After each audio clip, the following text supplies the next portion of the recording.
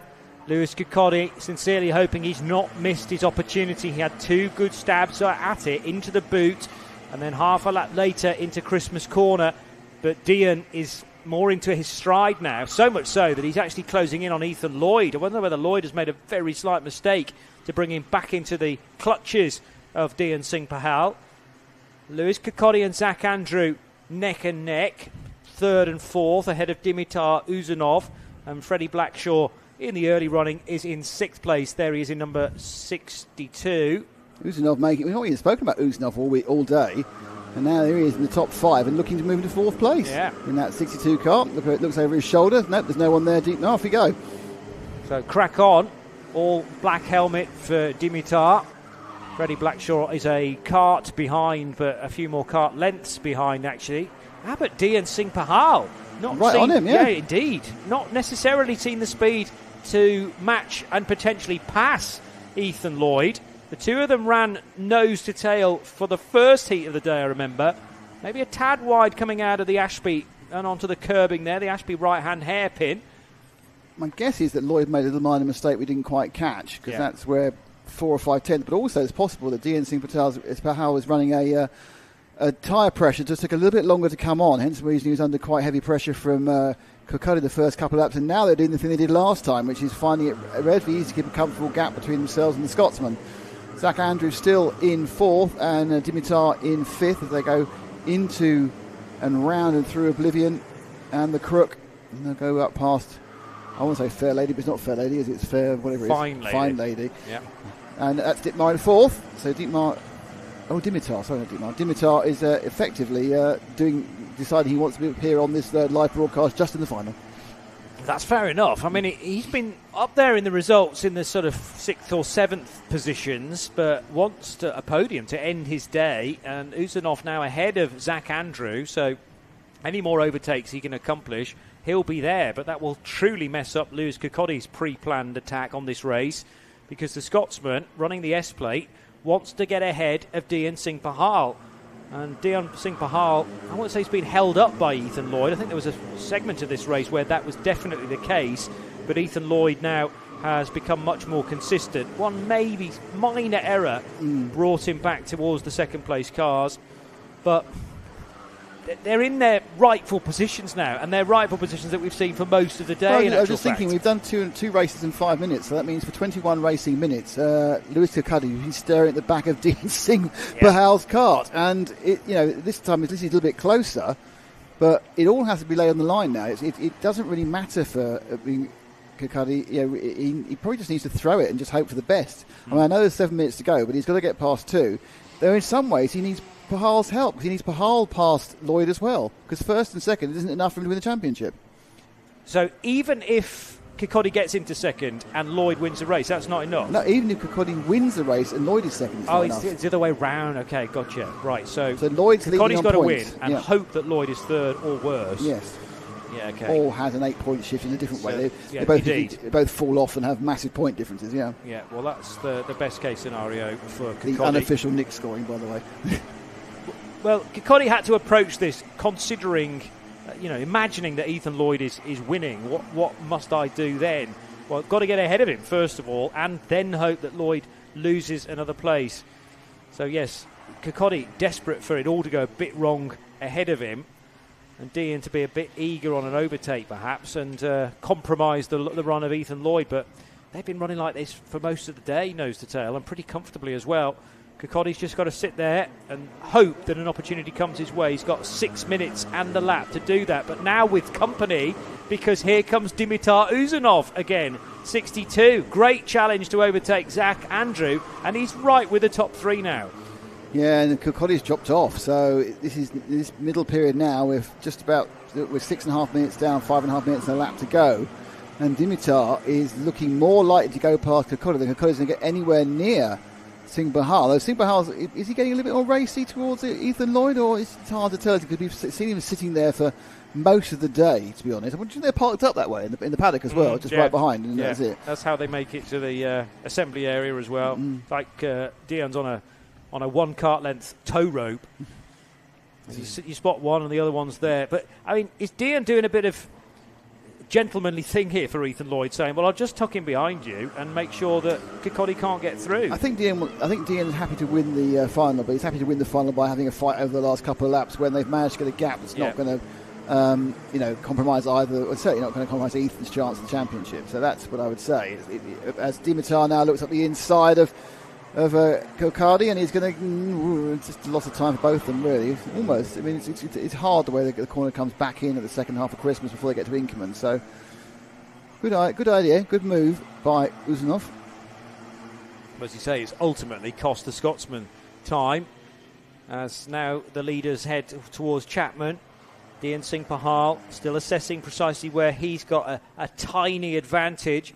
Good run down the back straight, but so Uzunov is on Kirkcody. Kirkcody tucking into the inside line at the boot. There seems to be quite a bit of movement from that kart, though, and the Uzunov 62 looks a lot more stable. Work together to catch him up, says Kirkcody. Well, that's not really what Uzunov needs to do. He just wants to get past and get as high a position as possible. He doesn't need to work with the Scotsman because he's just running from his own and an individual final at Whilton Mill in the middle of August, whereas I'm afraid that Lewis Kirkcody is going for a championship that's ebbing away by the second as he drops down to 4th place. Yeah, and that was almost a move pulled off a lap ago by Uzunov, so the warning was there, if you like, to Kirkcody. Now Kirkcody's saying... now Uzunov's saying, keep going, let's go and let's work together, get the leaders again. Well, that's precisely what I wanted to do, shouts Lewis. Yeah, but I want to do it with me in front. Yeah, and me in front of, ideally, the race leader, Ethan Lloyd, who heads into the boot now. Dian Singh Pahal, only 0.2 of a second behind. Uzunov looks like he's making a break, and he's not necessarily bringing Kirkcody with him. I really feel for Lewis. I mean, the kart has just, obviously not him because he's great, but the kart has just lacked a tiny bit, certainly in the second half of races, be they 8 minutes or 12 the entire day. Yeah. And it must be incredibly frustrating for him and his team they've missed something, or the others have found something that's giving them that little bit of extra edge. And it's that's motor racing. That's True. why it's a team sport. That's why it's not the drivers to drive, and you've got the mechanics, and the engineer. And you need all of them, even in karting at this level, you need all of them to work when you're at such a high level. And just today, they're an nth off. And unfortunately, I think it's going to cost Lewis the title. Well, this is where you need an old head on very young shoulders, though, to realise the perspective of this. We already talked about how a 6-month season is a very small amount of time for a Bambino racer, for instance. A full year that you've been working towards, and the final round this weekend at Whilton Mill is a significant chunk of these drivers' lives. Absolutely, too. Yeah. So you think, a whole other season next year. We start again from scratch. It's another 10% of their lives, isn't it, really? Yeah. And probably another about 20% of the bits they remember. But exactly. Lucky little things. So it's a big deal. Whereas, last year feels like last week for me and you. I basically, if anything happened before COVID, I can't remember it. Okay. That's not because I had COVID, by the way. No, Just because it's a long time away. That's all. Yeah, indeed. But they're sweeping round now. So Ethan Lloyd, a minute and 47 seconds to go. Is Dian Singh Pahal going to go for glory? I mean, obviously Dimitar Uzunov can certainly go for glory. He could yet have a say, couldn't he? I was just suddenly thinking that. How far up the field is Uzunov going to get? And now Lloyd has an issue here. That if for some reason Uzunov got past Pahal, he'd have to let him go because he couldn't risk contact. I'm sure he's certain that Pahal will pass him cleanly with no iffy. We're not saying that Uzunov is a dirty driver. I'm just saying that Uzunov could be more aggressive and could result in both of them being off, and that would be it. So, in many ways, Lloyd has to now start thinking about not winning this race to avoid potential issues because obviously Kokoli's dropped off all these three. They're running together. And I'm sure the smart money now for the Las Vegas betting that's obviously going on right now somewhere in the MGM Grand is on Uzunov, who's come back as a long wild shot now. His odds are shortening by the second. He's totally capable of taking a race win. He's right with the leaders and lapping at a similar pace. In fact, he's the quickest kart out there, 52.3. So that's on best laps, 0.2 of a second quicker than the two ahead. But can he prize an opening? Not at the boot. And not through the chicane, but again, good speed coming out of the pit bend to pressurise Dian Singh Pahal. Lewis Kokoli entirely helpless in that distant fourth position through Crook. He goes now.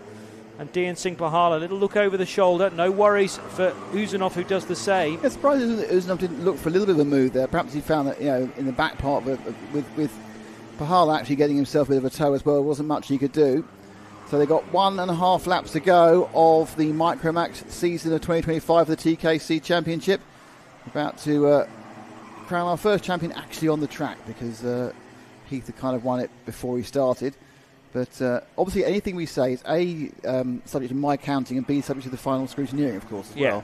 So this is unofficial. It all remains provisional. But unofficially, any second now, the last lap of the season will be begun by Ethan Lloyd in a position where he is leading the race, and now he is leading the championship as well.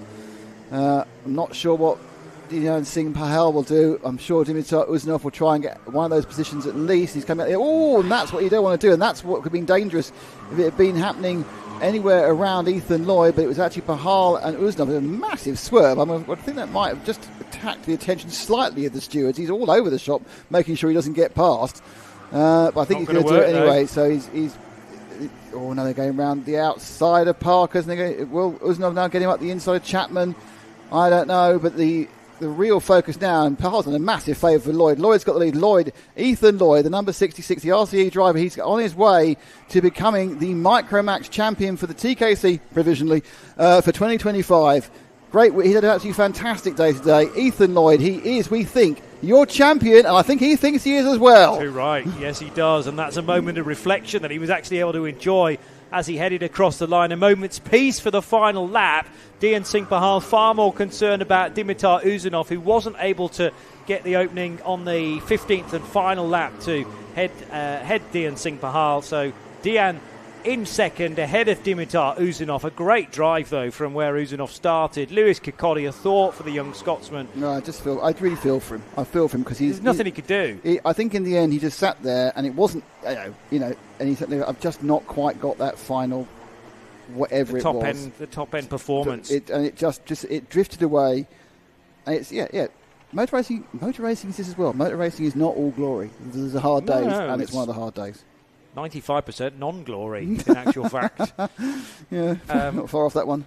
But, he'll come back fighting for sure, and I'm sure, his crew, his family, his friends will help him through this difficult spell, because Kirkcaldy was desperate to stay with those two RCE race leaders, but couldn't do anything about it towards the end, and Usmanov getting through for third was more salt in the wounds. Zach Andrew finishing in fifth ahead of Noah Wicklow and Henry Algar. Freddie Blackshaw in eighth ahead of Wraith Owen and Rio Pocock.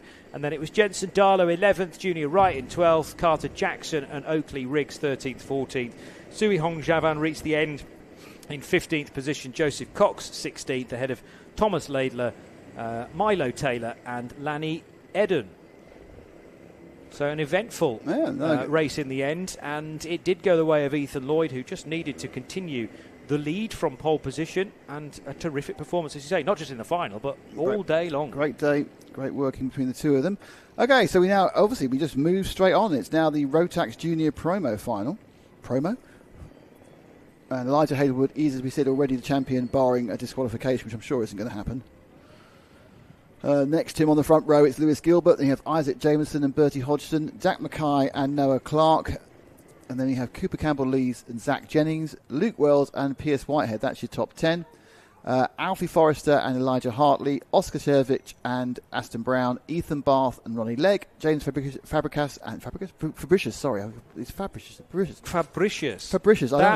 That fits. Fabricius, yes. Okay. I don't know why I add extra words to people's names. James Fabricius, that's who it is. He's in 17th, by the way. Then George Ralston, Lily Shaw and Thomas Lamb, that's top 20. And then the final 9 are Josh Whittaker, Harry Ward, Charlie Thompson, Samuel Yeadon, Thomas Butcher, Jasper Oakes, Noah Jones, Lucas Olofsson and Louis Brown. As I said, take this off the screen first, because it's just a picture of a still shot there.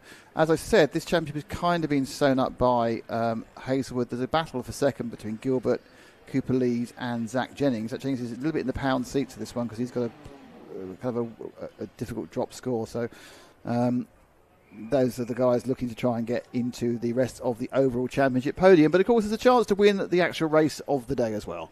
That's true. And for those that haven't had a particularly good year, maybe not have done all of the year, then they'll be focusing on this race entirely in isolation.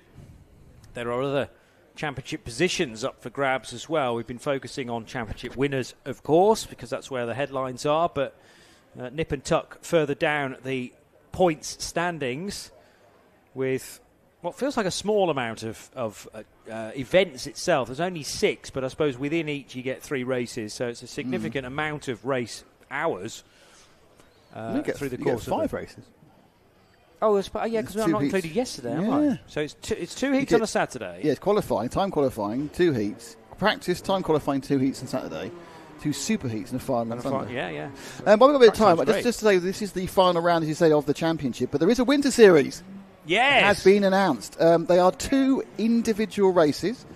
So they are not a championship as such. It's a series. You have 2 choices. The first one will be on the last weekend of February. I think it's the 28th and 29th, of February. Of November. Start again. The last one in November, 28th and 29th of November. And that is at Warden Law. And the second one is here, I think, on the first weekend of the year, like the 3rd and 4th of January. Oh, wow. Okay. So we have one the first weekend of the year here and one the last weekend in November at Warden Law. So that's the winter series, but just 2, they are individual races. They're just a bit of fun, a chance to blow out the cobwebs, or perhaps blow in the cobwebs, be quite cold. Here at Whilton Mill on the I think the 3rd and 4th. It's the first weekend of January, which I believe is the 3rd and 4th, and at Warden Law on the. I should get all the correct ones. November. Yes, in November. I get the exact dates now, which I should have. It's November the 29th and 30th. That's the Saturday and Sunday. That's the first one at Warden Law up near Sunderland, and right here in the heart of the country. That's right. The 3rd and 4th of January. For the second race. And I think that will be announced and officially and opened up next week with a chance to enter those events. So that's the TKC Winter Series, same classes as you see here, possibly a guest class, I was told. We'll see what that is. But get your chance to do a little bit of winter racing. The first one, I say, at back end of November in Warden Law, and the second one here on the first weekend of January. And I was going to say, that's typically the FA Cup third round weekend, but I don't think it is these days. I think they moved it back a week, so you can come here to Warden Law, not in fear of missing any third round FA Cup action, because that'll be the following weekend. That'll be absolutely everyone's first priority, of course. Yeah, but you know how you associate certain weekends with things happening, and that's all changed lately. Blooming Premier League. Well, every single game of the Premier is now live, and none of it's on Saturday at 3 o'clock. No, that's the real difficulty, which Joe Bradley will find this year supporting now a Premier League club. Yeah, show off. But you'll want to watch a Saturday 3 o'clock game. Absolutely. Rare beast now. This is motor racing. And it's Lewis Gilbert and Elijah Hazelwood on the pole. Hazelwood, the champion-elect, will fire it down, but it looks like it's going to be Gilbert. It takes the line. I think we're going to be okay for that. With a bit of a kind of a coming together. We have to get through Oblivion and then through Crook and the 29 Kart field. I was about to say gets through with no incident, but almost. It was an incident because the 27 Kart's flown off the side. Yeah, I thought it was 27 as well. Yes, it was. Pierce Whitehead, who'd started 10th actually, or should have done, and there's more off now at the It's carnage. There's 2 or 3 of them just rolling off the side. So that's going to really string out the field. This field's got incredibly strung out in just a couple of corners, I think, because people have various minor issues. Yeah, but it did appear to be a good getaway for Elijah Hazelwood, expecting Lewis Gilbert to perform well in this as well, assuming he's not been involved in that off-track moment for the midfield. Shouldn't really have accounted for the front rows. So Hazelwood does indeed lead the first lap ahead of Lewis Gilbert and Bertie Hodgson, but it's well in the midfield where there's so much high rotation there. Alfie Forrester comes through in 7th ahead of Isaac Jameson and James Fabricius. But Hazelwood led across the line by almost 0.8 of a second over Lewis Gilbert, Bertie Hodgson third. Yeah, it's all going on more in the middle of the field there with the 66 and Luke Wells really having a go at Cooper Campbell Lees. And they battle now round and through Chapman, come down the back straight. It's looking up the inside for the multicoloured Kart, and that's you're going to have to let me through because I'm not going to give you enough room to turn in there. So Wells moves up to 5th, Lees down to 6th in this midfield battle. Still Hazelwood leading, got a nice little gap now. He's really growing that gap as well from Gilbert. That went up another 3/10 second. Hodgson 3rd, Jennings is 4th, and then it's Wells we just saw moving into 5th. A little bit wide for Zach Jennings. That might have provided a chance for Luke Wells to get close enough for an attempted overtake in 5th place. Cooper Campbell Lees, who's had a 2nd place finish in the super heats today, but then struggled in the middle heat, or the 2nd heat, the middle race of the day for the Rotax Junior Primos. It's all going on in the middle of the field again. It certainly is. Don't take your eyes off the middle of the field because the positions will change 5 times by the time you get back. Between Wilkins and Chapman. A slight helmet adjustment there for number 19, who finds itself on the outside line. That's Isaac Jameson, who's won a race today, but has little option but to allow James Fabricius through in number 91, the orange Kart. Yeah, it probably means his hat wasn't sitting quite right on his head, and therefore the wind was blowing in a weird way in the ventilation. I went out for a very long ride on Friday, and I realised it was so very windy. Stopped, a cup of coffee, and I went back again. And I realised the wind was all wrong because the helmet was slightly tilted backwards. Yeah, okay. And you just put it back in. You shouldn't be able to move them, but you can a little bit, obviously. It's totally they all have chin straps. Yeah, but it's more about how they actually sit on your head, because you don't want to have the chin strap so you can't move your chin. So there's always 2 fingers of gap beneath the strip anyway. So there's a certain amount of movement. The key thing actually is that an up and down movement isn't a problem if you've got on the helmet a little bit. You do not want any left and right lateral movement because that can be really dangerous in an accident. Okay, understood. I'll remember that for the future. Over the line goes Bertie Hodgson, 3rd position at the moment. He had a good run to 3rd earlier as well. Zach Jennings and Luke Wells continue their tussle for 4th and 5th. And James Fabricius is making good ground. Who's this late on the brakes down the inside? That's our good friend 66 Luke Wells. That is. Yeah. He's got. I'm liking this final where we've been talking about various people. And suddenly there's new people turning up. We haven't really spoken about. Absolutely going for it in every single corner. Wells is going to join Dietmar, in doing that. It was an off in the last race, and now we've got Luke Wells really pushing forward up to 4th place.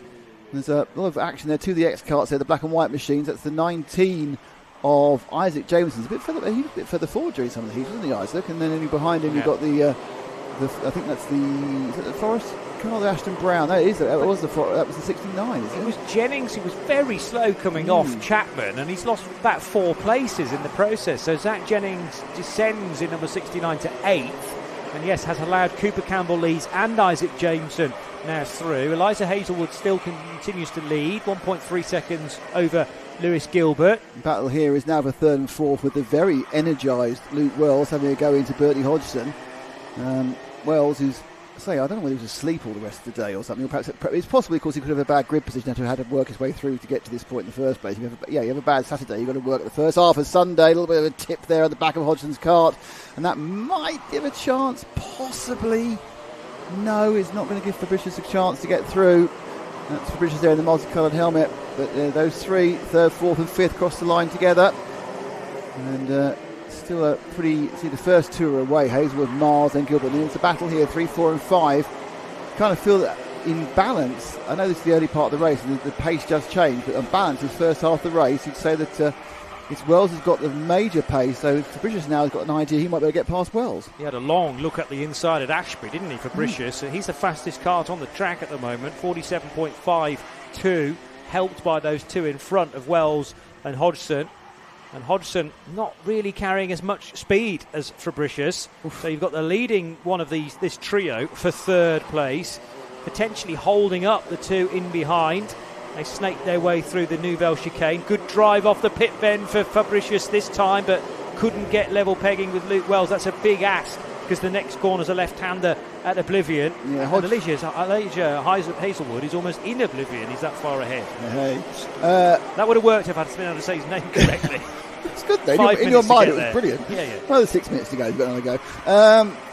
I would say that Hodgson is holding these other two up, but it doesn't necessarily mean when they get past, they won't be able to keep up. It's that kind of being led and leading situation. But they are certainly, I would say that Wells is slightly tripping over Hodgson a couple, but not anymore because he's got the outside. No, inside. Inside. Then what you have to do when you go up the inside, immediately moves the outside to effectively get a block pass going. We've seen people miss that concept before. So third place now for Wells. Hodgson into fourth. There's now Fabricius really want to try and get past that 51 kart. Looks left, moves right. They have to get through Oblivion. And then now up and through Fine Lady. Can't remember what it's called. It's only taken me half a day. And it is going to be a move, and that's another place lost for the unfortunate Bertie Hodgson, who has just a tad off the pace of the guys ahead of him. So is that the cork out of the bottle now to allow Luke Wells and James Fabricius to reel in at least Lewis Gilbert? It's a 1.6 second gap though. It's a long way. Not 5 minutes. I actually fancy Fabricius to do it rather than Luke Wells, although no, maybe I want to reverse that straight away. No, you said it now. I'm committed. No, it's on. Fabricius is the quickest, was the quickest. It's actually now Isaac Jameson who's the fastest kart out there. Where's Jameson? Not got ahead of Bertie Hodgson yet. So he'll be turning his way through the pit bend. There's Jameson's helmet, just creeping into shot. Fabricius has just done the fastest lap now. He finally got free of Hodgson. So I think your prediction you backed away from might even be correct. Wow. Have the courage of your convictions, Mr. Palmer. I did need the faith, yeah. Fabricius just a little bit more manoeuvrable. His 91. So in and out of Ashby. Hodgson's not that far away. Fabricius thinks, I've got to clear Luke Wells, otherwise I'm going to get swamped by Bertie Hodgson for fourth place again. Hodgson with a bit of a score to settle, but I don't get the feeling the all-white 51, as they go side by side, and Fabricius down the inside says, well, if you're not going to get a hustle on, Luke, I'm going to try it instead. I love the fact that Wells got a shove at the backside, Fabricius was trying to give a bit of space. So, yeah, I mean, you were right. You backed out this Fabricius being yeah, because you went, I'm not sure about that, Johnny, and yeah. It's my job to disagree. I was creased. If we both agree, this isn't commentary, they're just agreeing, yeah. Yeah, we want on here two old, irritable blokes, don't You're we? not old enough for that yet, mate. You're only just middle-aged. I'm hanging out with you, though, so I'm obviously feeling older. So, I'm about to say me and Joe rubbing off you. That sounds very wrong. Look at Fabricius go now. He's going to win this. I might back out of that, but I still reckon he could be good for second. He's absolutely flying, in fairness to him. So he was 2.3 seconds behind Lewis Gilbert the last time round. I mean, I don't know how you make 2.3 seconds up in Junior Primo, to be honest, but he has got 4 laps to do it. But he's absolutely flying in that. But originally it was orange, and now he's got a black nose, so he's had to buy a new nose during the year. Takes the lead down to 2 seconds with the fastest lap of the race, 47.2, 3/10 faster than the man he's chasing, but unfortunately 3/10 is not going to be enough. No, even with a couple of extra laps on top of that, it's going to be a hard task. Is Hodgson's back ahead of Wells? Yeah. Wells had this moment in the sun, and it's whether the kart, it was set up in a way it's now gone slightly over the top, or a bit overheated the tyres, whatever it may be. It's looking a little bit less assured for Wells, but your bet, Mr. Fabricius, hey, straight away. Now you have the 19 of Isaac Jameson, that's the black and white kart at the back of those three. I'd say, yeah, I think Wells has lost a little bit of pace. It can happen, you can set a kart up to be fast in a certain part and you can just overheat bits of it. He's sitting in the toe of Hodgson again, and perhaps he can get past him. Fabricius pulls the lead down to 1.7 seconds to Gilbert, but it's just not enough laps to bridge that, even though he's absolutely flying. Oscar Cherviek gains a spot into 8th ahead of Zach Mackay, I've just noticed. Not really any more movement in the top 10 positions on that lap. This is an intriguing fight. Luke Wells in the mid-race had more speed, no doubt, than Bertie Hodgson, but not sure whether his kart is fading or whether it was just a little error. But the 51's now back ahead of the 66 of Luke Wells. Isaac Jameson's right with them, whereas Fabregas, he absolutely hurls his kart through the Nouvelle chicane. Yeah, Fabricius did do that, yes. Fabregas plays for Barcelona. I say Fabregas. I actually got... I can't believe I'm actually going to correct someone on bad pronunciation. This is fantastic having you here, Johnny. It's marvellous. It's my first time ever. Fabricius is one of my favourite drivers because he's echoing my thoughts. And that's the first time I've actually got his name wrong in about the last 2 minutes. Anyway, Fabricius, a fabulous Fabricius drive. And he's going down to 1.4. He just needs another 6 minutes. He does, and not got that. He's doing a fastest lap every single time. He's done the fastest lap the last 3 laps. Very impressive. So he's having a fun time anyway. He's having an exciting time driving around, but he's just not going to be able to, I think, have enough time to bridge the gap. They've got this one and 2 more as they cross the line. And the gap will come down again, and it comes down to 1.1 seconds.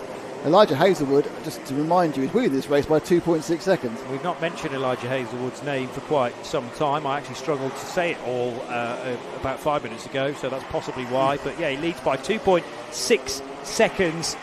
Very comfortable final in the Rotax Junior Primos for Elijah.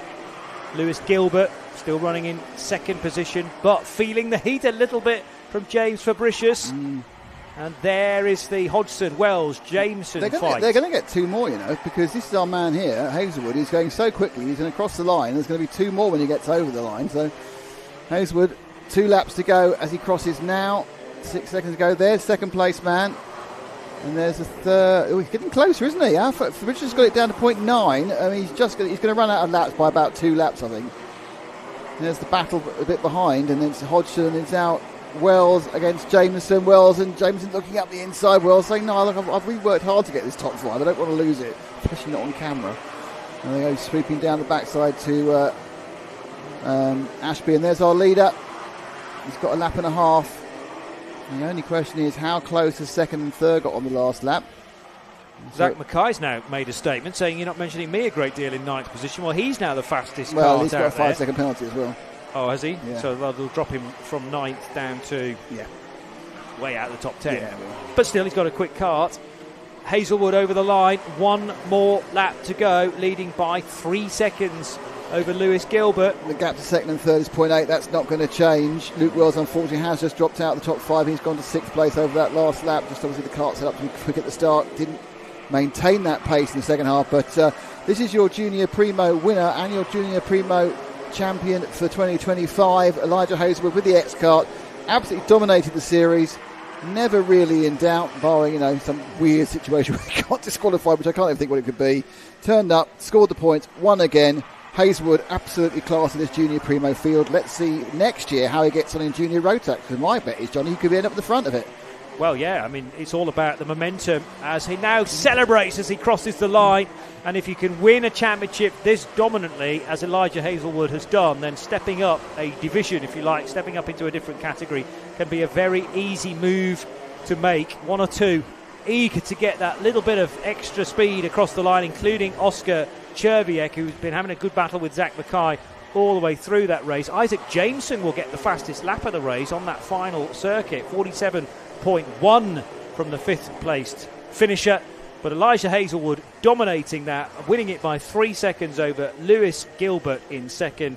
James Fabricius, despite his best efforts and a best lap for him individually on that final lap. So he was certainly closing the gap again. Got it down to 0.6 of a second, but ran out of opportunity to be right with Lewis Gilbert and challenge for second position.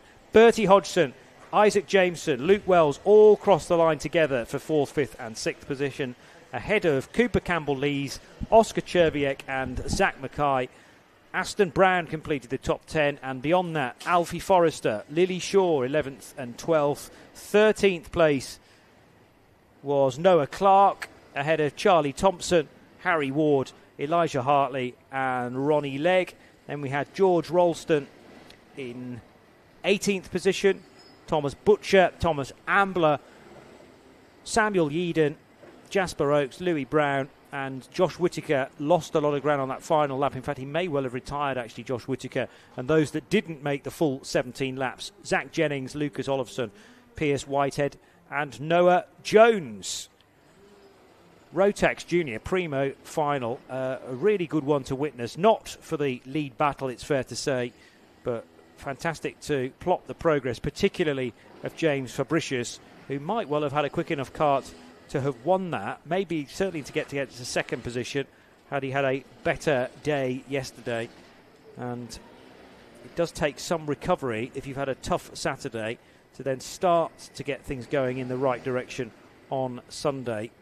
But everyone getting more and more experienced in their karting action, and fascinating to witness in the winter period who might be stepping up from Rotax Junior Primo into the other classes. Race 35, the next final on the bill is for the Intermaxes. And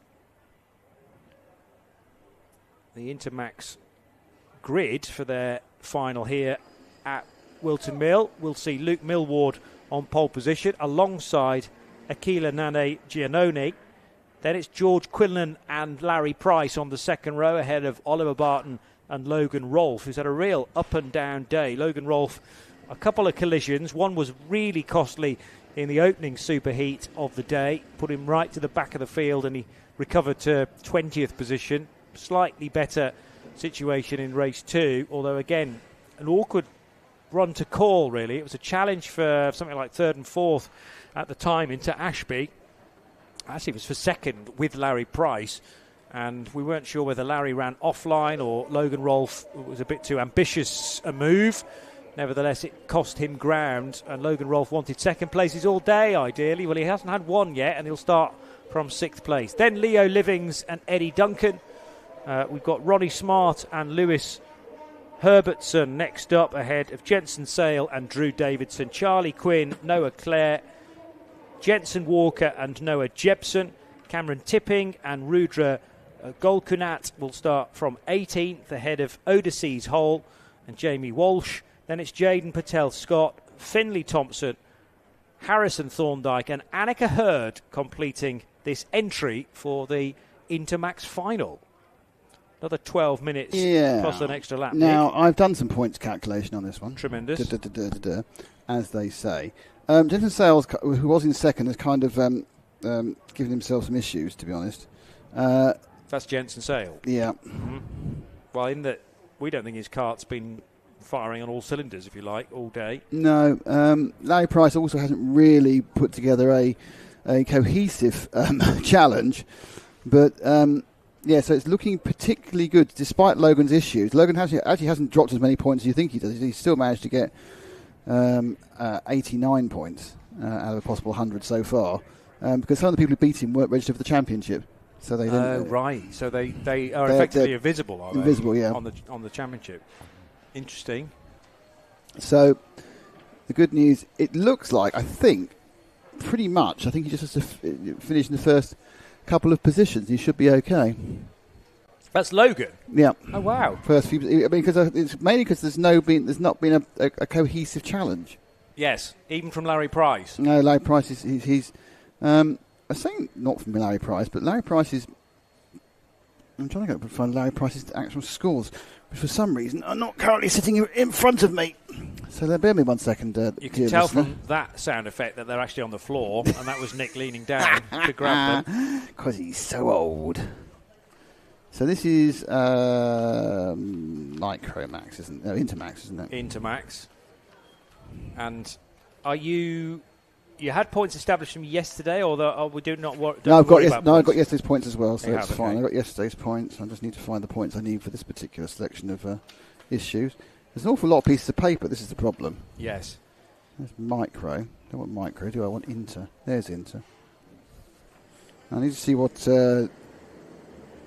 Yes, Larry Price actually has only gained 1 point on. Has only gained 2 points on Logan today, despite Logan's problems, and he is significantly behind. So really, any sort of reasonable finish, and Logan will be fine to take this championship. Again, he's not had the most brilliant days, but interestingly, neither have his major competitors either. So it's one of those days where, you know, if I don't do brilliantly, it doesn't really matter if everyone else doesn't do brilliantly. Yeah. Well, Logan finished 17th and 5th, but as you say, a lot of those karts in Heat 1, Super Heat 1, don't qualify for points. So he still scored. Do you have him scoring 51 then? Yes. For today? Yes. Today, and 40. And I think I'm near enough maximum yesterday, 38, so that's why. It's a maximum of 60. So in these championships, it's actually quite hard to always get a particularly big swing one way or t'other. Yes. Larry Price scored 55 in today's 2 races. But less yesterday. So they're about to get rolling. Not quite sure. Logan Rolfe is starting outfield. Slow down, says Luke Millward, who's looking to win this and get the glory of the points. But I think I may move him into the podium. That's about as far as it will go. And Akine Gianni, I don't think he's immediately. He crossed the line first. Yeah, slipped the line across, and they've all gone through quite nicely. So Giannone should lead into Christmas Corner. Yeah, the 128 he is. Was that Millward down the inside? I think it's Millward, yeah. It looks like the Millwards with the UK tops on. Yep, the UK race suit from the Rotax World Finals. So Millward ahead of Larry Price. 197 looks to be in what was third position. Round the outside. Can Price make that stick? He certainly can. Into second position. Terrific stuff. Well, round the outside of Chapman. You got Rolfe laid back in 4th place. There he is, laid back Rolfe. Right, and he's about to try and get to 3rd. I think if I was Logan, I'd just like sit on it for a bit, just let it settle. He's been a little bit too keen to move forward in the early laps in the 2 heats today. Actually, laid back Logan is a better name for him, isn't it? It is, yeah, absolutely. You can use that next year well, if he continues with the same seat position. Do you want to kind of like get it kind of? What? You want to keep copyright? So I was talking to Paul at the same time then. Yes, it made sense when I turned my head. Giannone leading then from Larry Price. Luke Millward in 138 running in 3rd ahead of laid-back Logan in 4th. I'll make it stick. Copyright. Yellow helmet of George Quinlan 5th, and then Oliver Barton in 6th place. But we could have 8 for the lead very shortly, as now down the inside goes Millward to snatch 2nd place away from 128. 1-3, that's the former race leader, so that must mean that Larry Price now leads ahead of Giannone, and Giannone's down into 3rd in the blink of an eye. If I was a betting man, I would say that Rolfe has a drop down on his nose. Oh, okay. It looked very low and very wobbly. Look at it wobbling there. Look.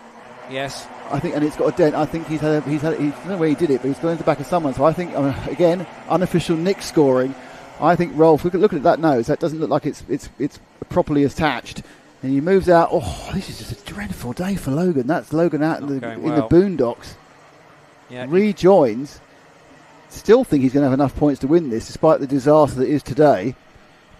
But he's battling with, I think, a drop down already, and then he just gets eased off the track by the 128 of Giannone, and it's just not really going very well for him. I think it's like this dreadful day may result in something nice at the end, or it might not. But this one's going to be one that's going to have to get called by the officials rather than me now, certainly with him so far back with the leaders. Price from Millward. And there's Luke, who is he's a Micromax British champion. That's the one level down, one age group down. He's too old to be in that, so he's now in Intermax. Missed the first round at Warden Law. And then, obviously, therefore, you don't have a drop score. You have to take all the rounds, regardless whether they're good, bad, or indifferent. Looks at the inside. That could have gone very wrong for Millward, but he just about had enough in hand to back out of it. Going to try again into the boots. Larry Price rides the curb. And is that not going to help him then? Well, thankfully there's this Nouvelle chicane now, which if you do make a slight mistake into the boot, it really kind of irons that out for you. Much better to get a good slingshot out of the pit bend. George Quinlan in the all-yellow helmet now up to third position, having a nice dice with Giannone. Where did Rolf rejoin? Got to 17th in the end. Okay, so he's gained 2 since then. But I think the problem is, I think the issue is, I think he's got a nose drop. Yeah, so the car will which be means inspected he'll get a 5-second penalty. So that's going to be a problem. It's interesting how the top two have got away, and then there is a gaggle of about 5, perhaps 7, really generously, led by George Quinlan. I think. I'm not sure whether actually Achille got past him again there, but the top two round the boot. Have you mentioned Achille's 5-second penalty as well? No, he had a 5-second penalty. There's a tramline penalty. There's a 3-second penalty for Walker, but he's in 9th. There's a 5-second penalty for a race start problem from Achille, so he did get the jump, and it was too good a jump. Rolf's had a penalty before the race started, I think. Down the inside for the race lead, and Millward will get it at Christmas corner. Gione's got a 5-second penalty as well. Giannone's got another one. Yeah. So that's 2 5-second penalties. Yeah, he's got one for driving and one for the race start, so he's now 10 seconds back. So he's not really in third. That's all I'll say about that one. No, that's fair. But of course, if you're in the seat of George Quinlan, you've still got to drive by Giannone. And you don't know. Well, actually, no, you do know, because the penalties actually are, if you're clever enough, the penalties are actually on the gantry. As they go underneath the gantry, the penalties are written there. So as long as you know the number of your rivals, which you have obviously part of the skill of remembering. Do you know the number of your rivals that have so-and-so 5-second penalty, and they know what's happening? So that's just behind. Do you see that penalty just behind the timing bar then? I saw it. That's telling everyone who's got penalties and for how much and how long. But from Quinlan's perspective, it doesn't help him knowing that they've got a penalty. I mean, in fact, it's worse luck, because Quinlan just says, well, I want to get ahead of Giannone. Yeah. And Giannone's not going to give up the road position because he'll lose more time that way. Yeah, well, the point is you've got a penalty. You haven't got to give up any space. You haven't got to let someone through and then get the penalty off again. That's not happening. It's gone. It's being added to the end of your race turn. It might still happen, though. Not that he's going to give it up, but through an error, Giannone very nearly threw away third position into Chapman. Quinlan in the Jack's machine. That's the green and the white with a bit of flashes of blue coming down through the Nouvelle chicane. I'm trying to think about a way he can have a go of Achille, but he's also got a problem behind him. That's Oliver Barton, and another problem behind him is Ronnie Smart. This is 5-second penalty 1-2-2, so you rotate those penalties of who's got a penalty here and there and everything. And it's a second penalty for Jenson Walker. Cheers. So it's a double penalty for 2 people. So Walker is not in 9th, and Achille Giannone is not in 3rd. No. So it's been a scrappy little start to the Intermax final. We also saw Logan Rolfe, who I think is still champion-elect, but I'm certainly not calling it into this race, I can tell you. We might be able to call it by the end of the day. What will be interesting is how do they communicate to Achille that he's got 2 5-second penalties? Because they'll say 5-second penalty, then it'll rotate to the second one, but does it say in brackets second? No, it doesn't. So he doesn't know he's got 10 seconds added in actual fact. I mean, it doesn't help anybody, really. He'll find out and be upset by the end. But, we'll find out when he gets the result sheet. He's down in 21st or wherever. Yeah, he got a jump start. He did make a really good start, so I suppose, it was too good a start. The thing is, of course, because it's just him who made too good a start, it didn't get waived as a full start. See, if he got away to a full start, he wouldn't have lost the 5 seconds. But it's just too good a start for one person's jump start, and that's your problem. But it doesn't really affect the fact that Millward now is still... Millward's ahead of Larry Price. When did that happen? I did call it. I've been staring at so many different pages at the moment trying to work out what's going on. It happened at Christmas corner about 3 laps ago. Excellent, thank you. From memory. That's all right, because I wasn't quite sure, because I've literally just been looking at 4 different pieces of paper trying to work out who's doing what to whom. It was a good overtake, classic one, down the inside, late on the brakes, and Larry Price couldn't do a great deal about that. Giannone still sitting in 3rd, and the cork in the bottle, and when everything shakes out, George Quinlan will be thinking, the fact that I had to follow Giannone for lap after lap, and I felt I was quicker than him, and now he's got a 10-second penalty. That could have opened the door to these 2. The question is, I don't think Quinlan's necessarily carrying enough speed to reel in these 2 leaders. No. But will get a podium if he stays there and isn't dispatched by Oliver Barton in 5th place in the number 165 Kart. Ronnie Smart's also in that queue, along with Eddie Duncan and Leo Livings. Last time round, fastest driver on the track was Logan Rolfe, but I think with that penalty it's not going to do him a huge amount of good.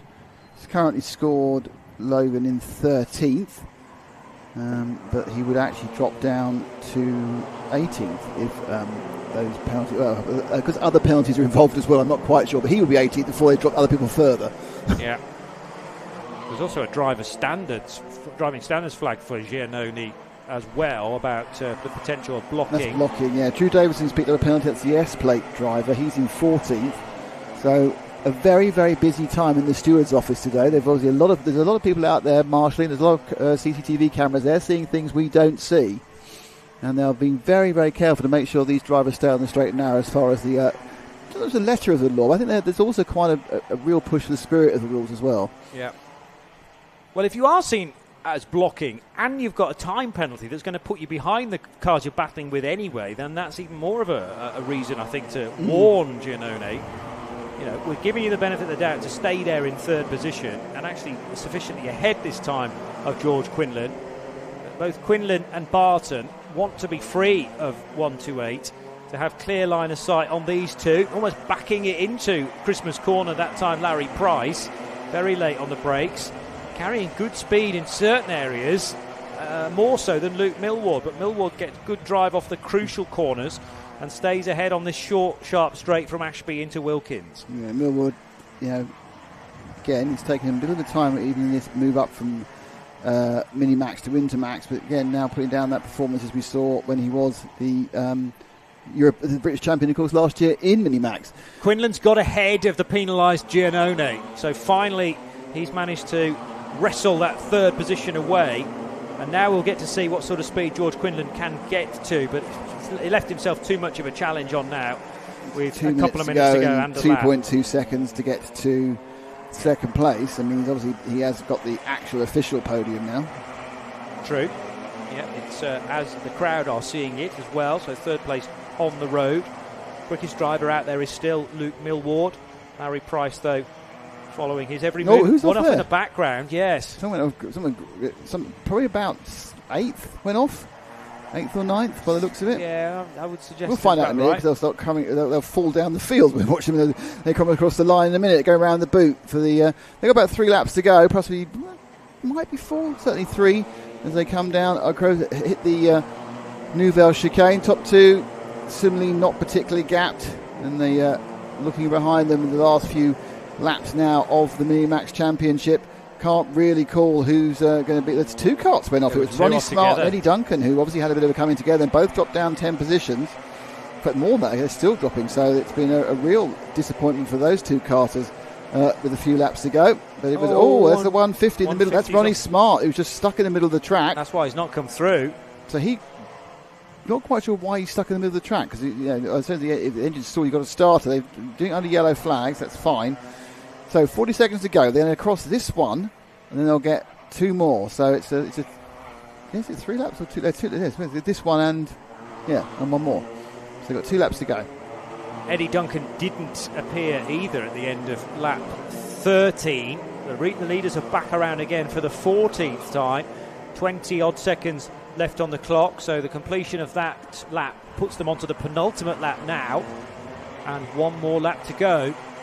Leaders still right together, Luke Millward and Larry Price. They're under yellows all the way through this section here. So there's a cart off just before Ashby, and then obviously it was Ronnie Smart who'd ended up in the middle of the road, who they've now managed to clear, the marshals, in the gap in the traffic. Certainly going for it now. Lapping 3 corners, going around the boot for the penultimate time for the year. Larry Price, can he take a win in the final round? Can Millward secure a victory to cement his upgrading to Intermax? Obviously you get a couple of years in Intermax, so his next year will be the one where he can win all the championships. What will happen overall? Where will Rolf finish? Will he win the championship? It's too close to call, and I can't call it, so hopefully we can call it before the end of the day, but I certainly won't be calling it over the line, that's for sure. He's done well to get back up to 10th position now, but he's got a drop down. Oh yes, so that's an additional 5 seconds. But I'll still maintain. But others have got penalties as well. Oh, true. I'll still maintain he's done well to get it back up to 10th position. Price at the inside. Yes. taking the chance to take the win. Millward there, didn't see that one coming. Now can he get him back? Get a bit more momentum coming down the back straight. He's got 2 corners, goes sweeping around the outside of the boot. He's going to do it. He's going to get back. Can he be over and under? Coming into the final, the Nouvelle chicane. They are side by side for the win, and it's going to be just. Is it? No. Yes, it's just Millward. You kind of wondered there whether Price was going to get the cut back and get the drive. He didn't. Fantastic last few corners there. They both threw it all out there. Millward very calm when he was overtaken going round Chapman, but a great comeback and some fantastic battle. I don't think either of them touched each other, so great racing all over. No, very, very clean. One of the best bits of commentary I've ever heard you come out with as well. Yes, no, yes. But Millward wins. Can I make a point about that? That actually accurately describes what was happening. It really did. No, I wasn't putting your leg there, I promise you. It sounded like a backhanded compliment, but it wasn't. Anyway, Millward didn't know whether he was on the right side or the left side of the track in order to take the win. I did wonder whether Larry Price might be able to draw level as they came out of that final corner, but Millward gets it despite Larry Price's best efforts down the inside of the left-hander after Wilkins and charged his way towards there, but in the end it was Luke Millward who takes the win by just over 1/10 of a second over Larry Price. George Quinlan made the podium after being fairly delayed by Kylian Giannoni, who's had a double penalty in that race. Also a late 5-second penalty to Eddie Duncan, who might shed some light on precisely what happened at the Ashby right-hander that also involved Ronnie Smart. Ronnie Smart's kart ended up in the middle of the road. So Duncan probably penalised for that. Giannoni 4th, Oliver Barton 5th, Jensen Walker in 6th place ahead of Leo Livings, Lewis Herbertson, Jensen Sale, Logan Rolfe and Noah Jebsen completing the top 11 ahead of Drew Davidson, Charlie Quinn, and behind Charlie we had Ruda Goldkunath, Noah Clare, Odysseus Hole, Jamie Walsh, Finley Thompson, Harrison Thorndike, Ronnie Smart and Eddie Duncan were non-finishers, as we've told you. But there were so many penalties, that is incredibly, absolutely 100% provisional. They always are. Yeah. The feature final results are always very provisional because, as you say, the penalties need to be worked in. Where do these results end up online? On Alpha Timing, yeah. Alpha Timing. Yeah. There you go. Head to alphatiming.co.uk a little bit later when it's all is decided. So next up, it is the senior rotax, and this is your finals grid. It's Pearson Bullock Carter who has got the pole position from Lucas Blanford. Lucas, we think, is the barring disasters champion. From Ross Tyler and Morgan Hudson-Brown. Mikey Walker starts in 5. Elliot Dortner starts 6th. It's Oliver... I can't read the word Oliver. It's Oliver Liversedge is in 7 and Daniel Whitfield is 8th. Liam Phillips is 9th. Ben Horner is 10th. Noosh Safa Leathers is 11th. 12th is Michael Ambler, then Jamie Kirkbride, Archie Hogan, Taylor England, Elliot Surtees. Yeah, it's Ian Hughes, isn't it? That Ewan. Is it Ewan Hughes or Ian Hughes 17? Is that Ewan? Well, I don't know whether that's a misspelling or I would say it's the Welsh if that's spelling, the correct spelling, then I would think it's pronounced Ewan. Ewan Hughes, yeah. Then Kai Newman, Jason Dukas, Leah Scatchhard, Braden Donahue, Harvey Wilson, Daniel Callahan, Oscar Lambert, Johnny Lynch and Kyle Dunford. They are your runners and riders for the senior rotax final, which will take place when they've cleared away, I think, several karts which decided not to finish finish the race properly whilst pointing in the right direction in the previous Max race. Yeah, there was a moment where Nick and I looked at one another going, what on earth is going to happen next in that race? Certainly kept us guessing till the closing stages, with thanks to Larry Price and his run to the flag, realising in the last few corners, if I'm going to make an impact on this final and attempt to win it, it needs to be now. Chapman was a great overtake, but Millward, not to be outdone, got back ahead. We've seen similarly really close racing from the senior rotaxes though as well. So as the track is made suitable here at Whilton Mill, we can reflect on the championship battle, Nick? Well, no, Lucas Blanford's kind of won this one. He had a fantastic period in the middle of the season where he won. He did 2 absolute maximum points and then a third A final win. At Rowra last time round, he got max in the heats and in the maximum in the super heats, but in the final it rained and he dropped back a little bit. But he still scored plenty of points, so he's effectively untouchable barring disasters. He is Morgan Hudson-Brown is 2nd, Elliot Dortner is 3rd, and they can theoretically change positions, and it's a long gap again down to Liam Phillips in 4th place. So it's quite tight amongst the rest of the drivers, to be honest. A huge number of entries but not a huge number of people who've done the whole series. That makes sense. So a lot of people have decided it's my local track, it's my favourite track, it's a track that I'm going to be going to for another event in a few weeks' time. So we've had a lot of entries, but not that many people running the whole championship. I'd say that we've had about 11 run the whole championship, but we've had a total of 50 different names. Really? Wow. In the championship. So, which is what it's great. That's the point. You run a championship and you have people who want to use it for certain reasons and people who want to enter everything that's going on, We've had specialists come down. We had specialists at Rowra, and they won the round. We had specialists at PFI, but they didn't win the round this time. So Senior Max obviously one of the biggest classes in the country. So there's people who have Senior Max outfits all round. Some of them working, just as privateers. Some that sort of like do it when they can. Some full team members who are running British Championships and international races as well, and everything in between. Well, an excellent day today for Pearson Bullock Carter. 2 superheat wins to date from different second-place finishers. Ross Tyler in the first this morning. Morgan Hudson-Brown finished second in the second superheat. But Lucas Blandford has been in the top 3 on each occasion, not needing to push like crazy, I suppose, knowing that he's got a lot of points in the back pocket. Bullock Carter obviously has done one previous round. He did the PFI round where he finished 6th in the final. Okay. The first round was won by a guy called Brandon Truman, who hasn't done any of the rounds since. And I remember now why, because it rained. And it tops it. Not that's why it hasn't any round since, and why he won something you don't really think about, won the round. It rained in that round, and it really meant that the specialists could really capitalise. It didn't rain during the qualifying, it rained during the finals. Right. So there'll be 2 laps of warm up here. That's when a track specialist can really shine. Absolutely, 100%. Because you know where the damp patches tend to form. Yeah, where the wet line is. The dry line is, people can work that out with a pencil. The wet line is, unique to each circuit. Yeah. Interesting. Well, glad that it's not raining today here at Whilton Mill. We are always glad it's not raining. It's a place that's there's no stranger to the wet stuff, so that presumably means that next weekend's forecast is a bit bleak in your mind. It's currently the forecast is fine. Doesn't mean a thing. No, but we've had there's no denying it. I'm not going to tempt fate. We've had a fantastic season so far as weather's concerned.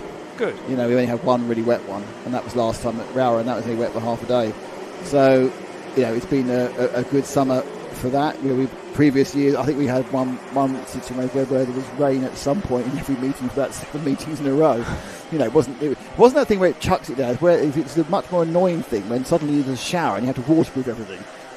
Out of the blue, and then it stops, and then you've got to bring it all out again. You've got to work out, do we leave it or no? No, it's that sort of thing, but yeah. Oh, the trials and tribulations of doing a live stream. It's like peering behind the curtain. It is. It's not exactly the Wizard of Oz, though, is it? No. Well, maybe it is, actually, because that was a massive anticlimax as well. Pay no attention to Nick Damon behind the curtain. Don't talk about Wicked like that. I wasn't talking about Wicked. Oh, no. Well, you talking about the original. Were you at a musical this week? I was at Mary Poppins on Friday night, yeah. Mary Poppins on Friday, Northampton Speedway on Saturday, Whilton Mill karting on Saturday. You have the most varied life anyone I know. I do. Chimney. Great ending to that show, by the way. I won't talk about it right now. Maybe in the bar later. Because we're racing in the senior rotax for 2025 here at Milton Mill. The final Milton Mill. The final round of the season. And who's got the best getaway? I'm going to guess it's Pearson Bullock Carter. They're all very similar. It's one of the green and white carts, I think. Yes, but they're 1, 2, 4 and 5 or 4 and 6 at the moment, the Jats carts. But yeah, absolutely, it is the 75 of Pearson Bullock Carter from the 22 of Ross Tyler who's made up a position, and they sprint round and into Chapman for the first time, and there's already a bit of kind of general separation, so they've all given themselves a bit of breathing space in these opening laps, let everything warm up. But the champion-elect Lucas Blandford is in third. So Ross Tyler with a good start to dispatch Lucas Blandford, but he'll have something to say in the next 11 plus minutes, and the extra lap over the line they go to complete the first. And Pearson Bullock Carter, not sure whether he's led every single lap today, but he certainly won the 2 superheats and on course to repeat that feat in today's senior Rotax final. But there are a number of drivers out there in readiness to stop him.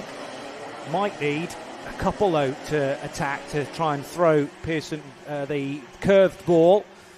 2-pronged attack might be resolved, but of course it's not necessarily going to come from those two behind, because Blandford makes a late ditch manoeuvre at Chapman, and that will mean Ross Tyler's off onto the grass and losing ground. He was spooked off. I don't think there was anything coming. There was no coming togetherness. I think there. I think he was kind of spooked off. Or perhaps it was just he ended up with only enough room for 2/3 of the cart, and then got dragged onto the tyre. But that's a real disappointment for the 22 cart.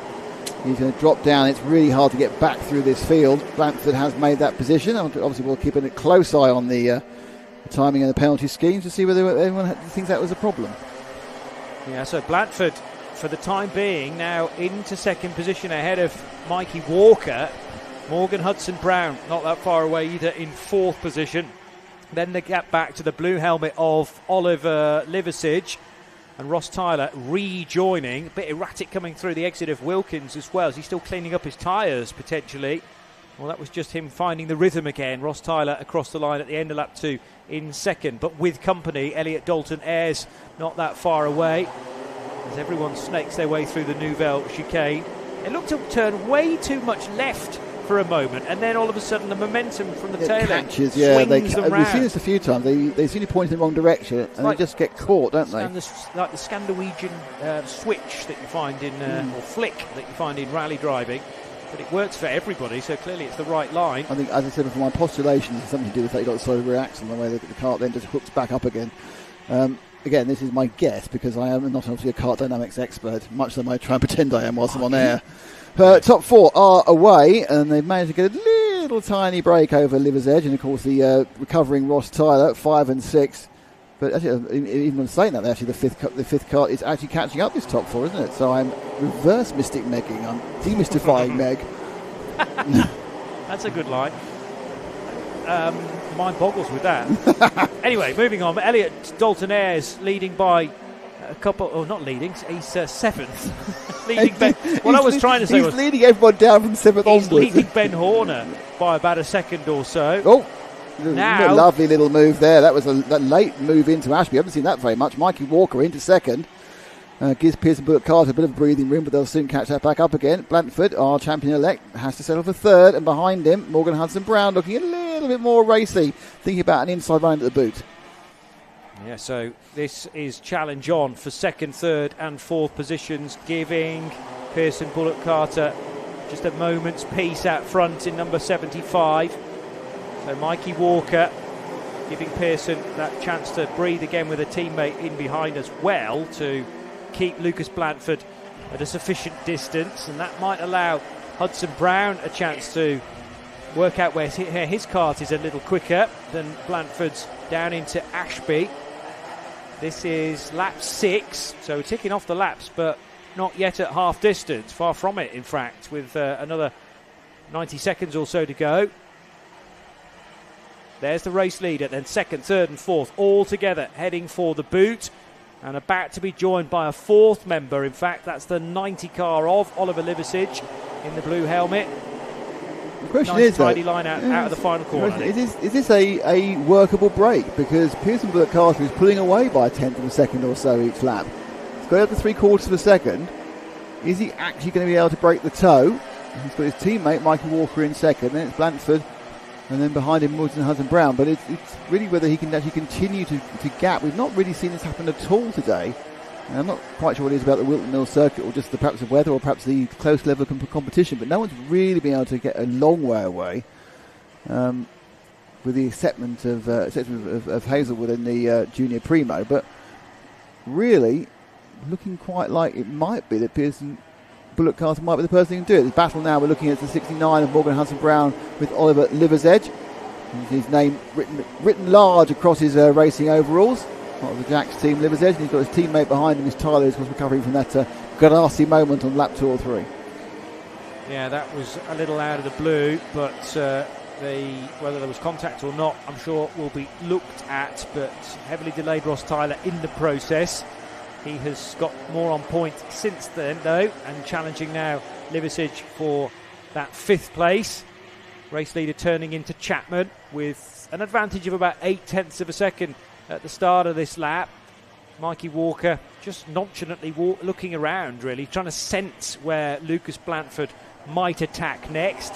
He's not quite close enough, though, through the Nouvelle chicane. They will tick off another lap. That's 8 now in the book.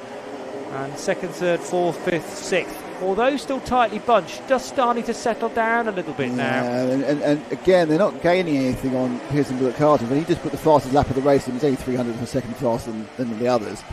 But he is maintaining a 3/4 of a second gap, and you would expect that is within the level where you'll get a bit of aerodynamic advantage. Yellow flag going into the complex now through Chapman, so through Parkers and Chapman. That might be Elliot Surtees who's off the road. I think I saw the 21 number panel.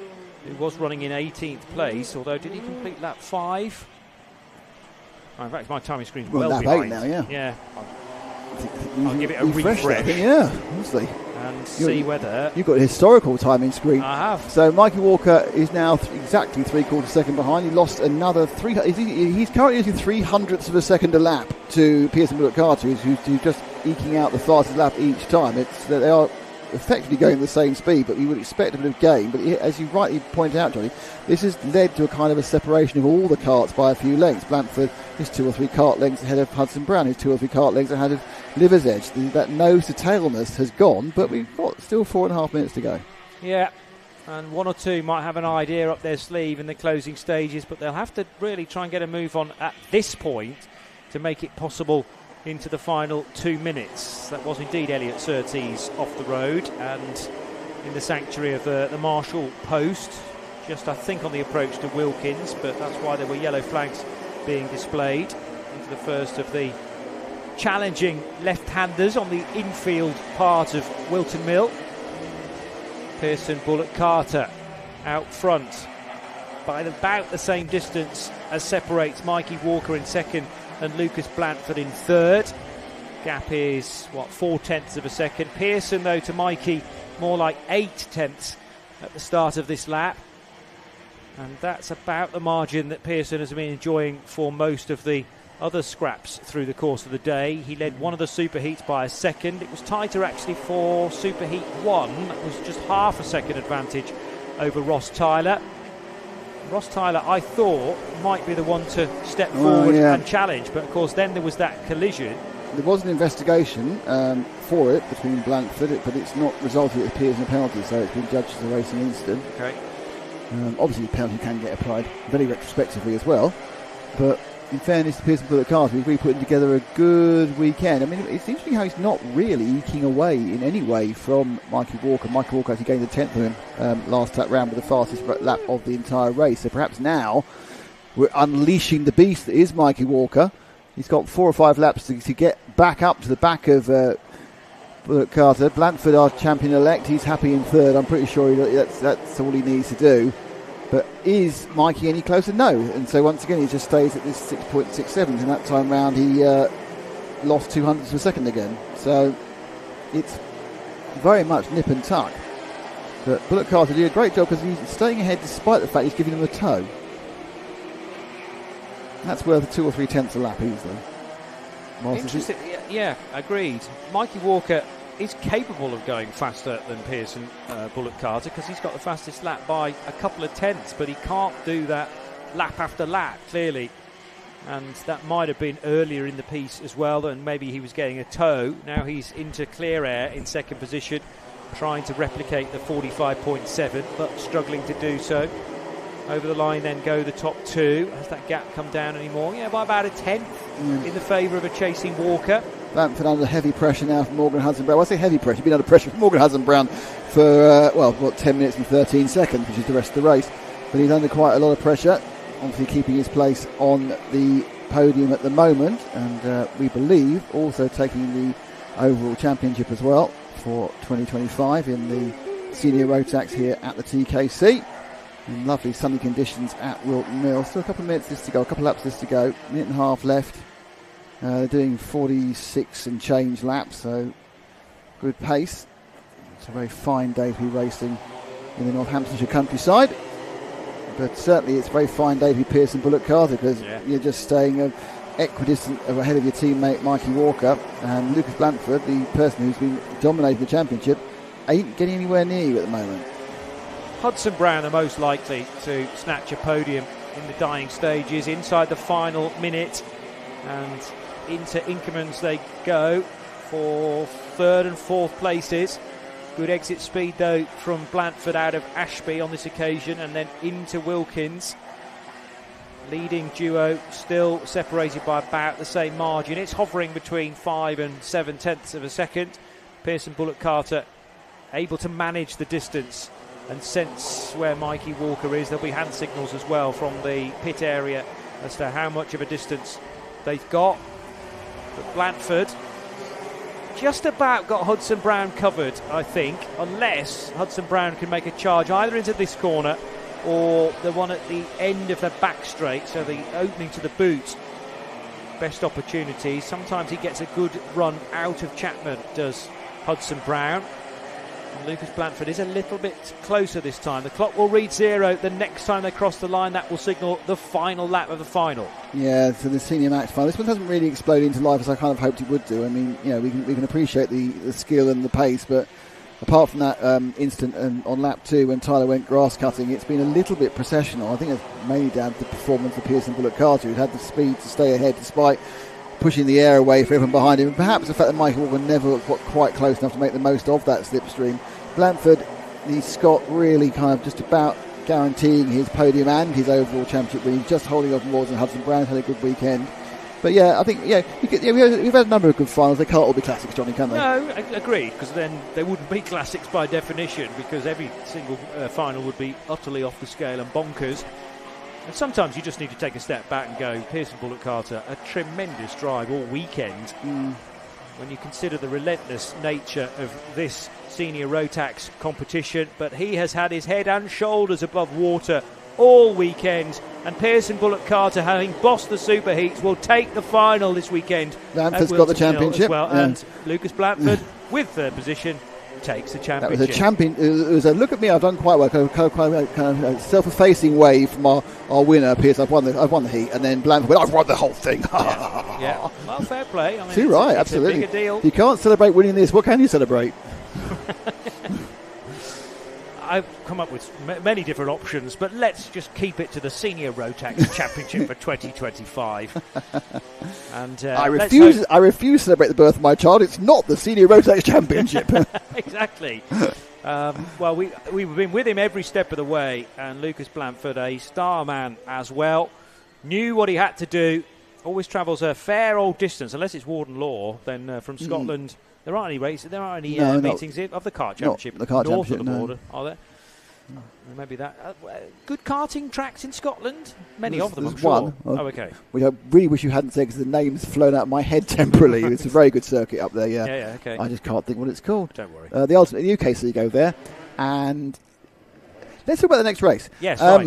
Because as soon as we change the subject, it will come flooding back. But you've got other things to concentrate on as well. Junior Rotax final is next, followed by the Honda Cadets, which will complete our day and indeed our weekend here in Northamptonshire at Whilton Mill. And the Junior Rotax A final, we remember, add to this mixture then the 4 carts that got through from the repechage. That has worked. I had to refresh it to get the 4 new carts in. Good. There is your list of the finalists. Charlie Varian up on pole. Yeah. From Ewan House, Sebastian Clark, Marcel Poppercool, that's your front 2 rows. Daniel Hartley and Jack Robinson there on the 3rd row. Isabel Sandsmore Wilson, she's with joining Riley Morgan, who had that. Riley Morgan's done well because he was spun in the middle of the track through the second superheat. He's in 8th. Lewis Sumner and Oliver Fabricius, they are in 9th and 10th. Then you've got Sam Mott and Riley Bishop. Riley Bishop, the champion-elect. He's had a bit of a difficult day, but doesn't really matter because he's the champion-elect. Eric Smith and Lewis Holt, they are 13th and 14th. Then you've got Spencer Traherne, Thomas Harper, George Cole and JJ Plowman. Amy Peacock and Braith Murdoch, they make up the top 20. Braith Murdoch has had some real issues despite having some real pace. The rest of the field is Laurie McVeigh, Theo Bradshaw, Kevin Ivanoff, Nathaniel Gray, James Tate, Shane Hilton, Alfie Lambert, Henry James, Jack Beasley, Max Scott, Max Wheatley, Ellis Steely, Harry Griffith, Golkanath and Adam Giuditis. And if you're wondering why I recognise those last 4 names, is because they are the people who bumped up from the repechage B final. Yeah, so they progress into the A final and are on the back of the grid. Larkhall is probably the circuit that's the one I wanted to know. Thank you very much. It was Larkhall. Yeah. I was literally about to go and type in Scottish Kart. Well, that's precisely what I did do. 100%. Just down the road from Wishaw, which is the home of John Higgins, the Wizard of Wishaw. The snooker player. Yes. God, this is multi-sport now, isn't it? Well, it's Glasgow, basically, isn't it? Get to Glasgow and turn right, and then you'll get to Larkhall. You been there? No. We need to do a work trip to see how good it is. Well, you're up in Scotland next week, aren't you? I am, yeah, actually. When are you doing? You're doing Knockhill, aren't you? Knockhill next weekend. Yeah, for touring cars. That's more Edinburgh side, but I could do a little detour to Larkhall. Yeah, go on then. To check it all out. Yeah, check it all out. Tell us what's going on. Okay. So just waiting for the, I think again, the flotsam and jetsam to be collected from the previous heat. A few carts weren't quite where they're supposed to be at the end. That's a fair comment. But, towards the end of the weekend, you want to be exploring unconventional lines, maybe, to get a good result. That wasn't the case for Pearson, though, who takes another race victory and not the championship, but he'll be... Did he not do a lot of the races this year, just stretching back to the previous? Pearson No, double-barreled. The second one he did. Okay. So, I mean, surely there's a temptation to come back in 2026 to do a heck of a lot more races, because he'll be right up there. Oh yeah, in the championship. I think there's no people are normally doing a championship. It might be a club championship, and then they'll do select other rounds of things where they can get an entry. And it's quite a good. That's how you build your season. Some people do 2 championships if they can find non-clashing championships. So Pearson Bullock Carter could be a name to watch in the Kart Championship in 2026, but we now go to the younger members of the rotax family, giving you a massive capacity grid indeed, because those 4 names have been tagged onto the back to make it 34 karts. Unlikely, I think, to get a podium finisher from one of those 4. I suppose you never know. You do never know. If the carnage kicks off early. You just literally never know. That's the beauty of sport. Well, some sport, Yeah, some is more predictable than others, but I would argue that karting and just generally motorsport across the piece can be very difficult to predict. Charlie Very, Ewan House will be on the front row, Marcel Poppercool and Sebastian Clark in the money seats as well. 1 formation lap, 2 formation laps? 2 for the kids. Okay. 2 for the junior road taxes and 2 for the senior road taxes, just to get their eye in and prevent any future issues. And I'm very pleased that you framed the scoring tower to fit all of the names. Amazing, isn't it? That isn't by any means a coincidence, just luck. Okay. But that's why we now have the rotating scoring things, so you don't have everyone on the screen the whole time, because otherwise you've effectively lost a fifth of your screen. You're going to miss a substantial amount of action, I would have thought. So yes, that will become a rotating lower portion, bottom half. Well, it's the top 10 the whole time, then it rotates 5. Clever. Thank you, Stefan. 12 minutes plus a lap after this second of 2 formation laps. And all the individual drivers, of course, will have their supporters. But when you look at it on the balance of play, Charlie Very and Ewan House have looked very, very strong. Jack Robinson's been there or thereabouts. Oliver Fabricius is in the race in 10th position as well. Now, we're talking about, I presume, brother of the Fabricius family. But Ollie, with some more work to do, and this could be his chance to shine. And then further down in the mid-pack, Braith Murdoch, I remember mentioning. Yeah, Braith has got some pace. He's had a couple of really bad runs today. We saw him falling down the field after a problem. Well, I think he went off the track, didn't he, in the first superheat. I think he also had an issue in the second superheat as well. So he's starting a long way down. Lewis Riley Bishop, who is starting in 11th or 12th, he is the champion-elect and will almost certainly win the championship. With Sumner, Braith Murdoch, Eric Smith and Jack Robinson sort of fighting for a potential arrest of the podium. They're going to try and get that one round again. Yeah, they decided to wait another lap. They hadn't had enough warm-up laps. Yeah. I like the way they're actually calling for a restart even before they finish the start. Well, there's Brian reappearing. Brian the Flag. Brian the Flag, yeah. If you weren't tuned in several hours ago, you won't understand that. And I'm not sure I do, frankly. But I've decided to label that flag.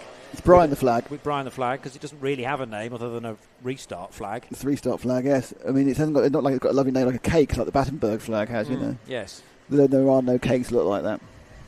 So the thing that looks most like that, I'll be honest with you, are rugby league jerseys. Okay. They have kind of like big With the V's, yellow- with the yellow chevron. yellow chevrons, yeah. Mhm. I don't know which rugby league team it would be. No, I'm drawn to one in the south. There aren't that many in the south. Of course, about 3, I think. I mean, it's And if you go very, very south, you'll get to France. Catalan Dragons. Yes. In Perpignan. But I don't think they play in green. No. Anyway. They still going? I thought they were, but I don't think they're in the Super League anymore. Anyway, enough we have rugby league. digressed a lot into other sports today. Done quite well in that respect.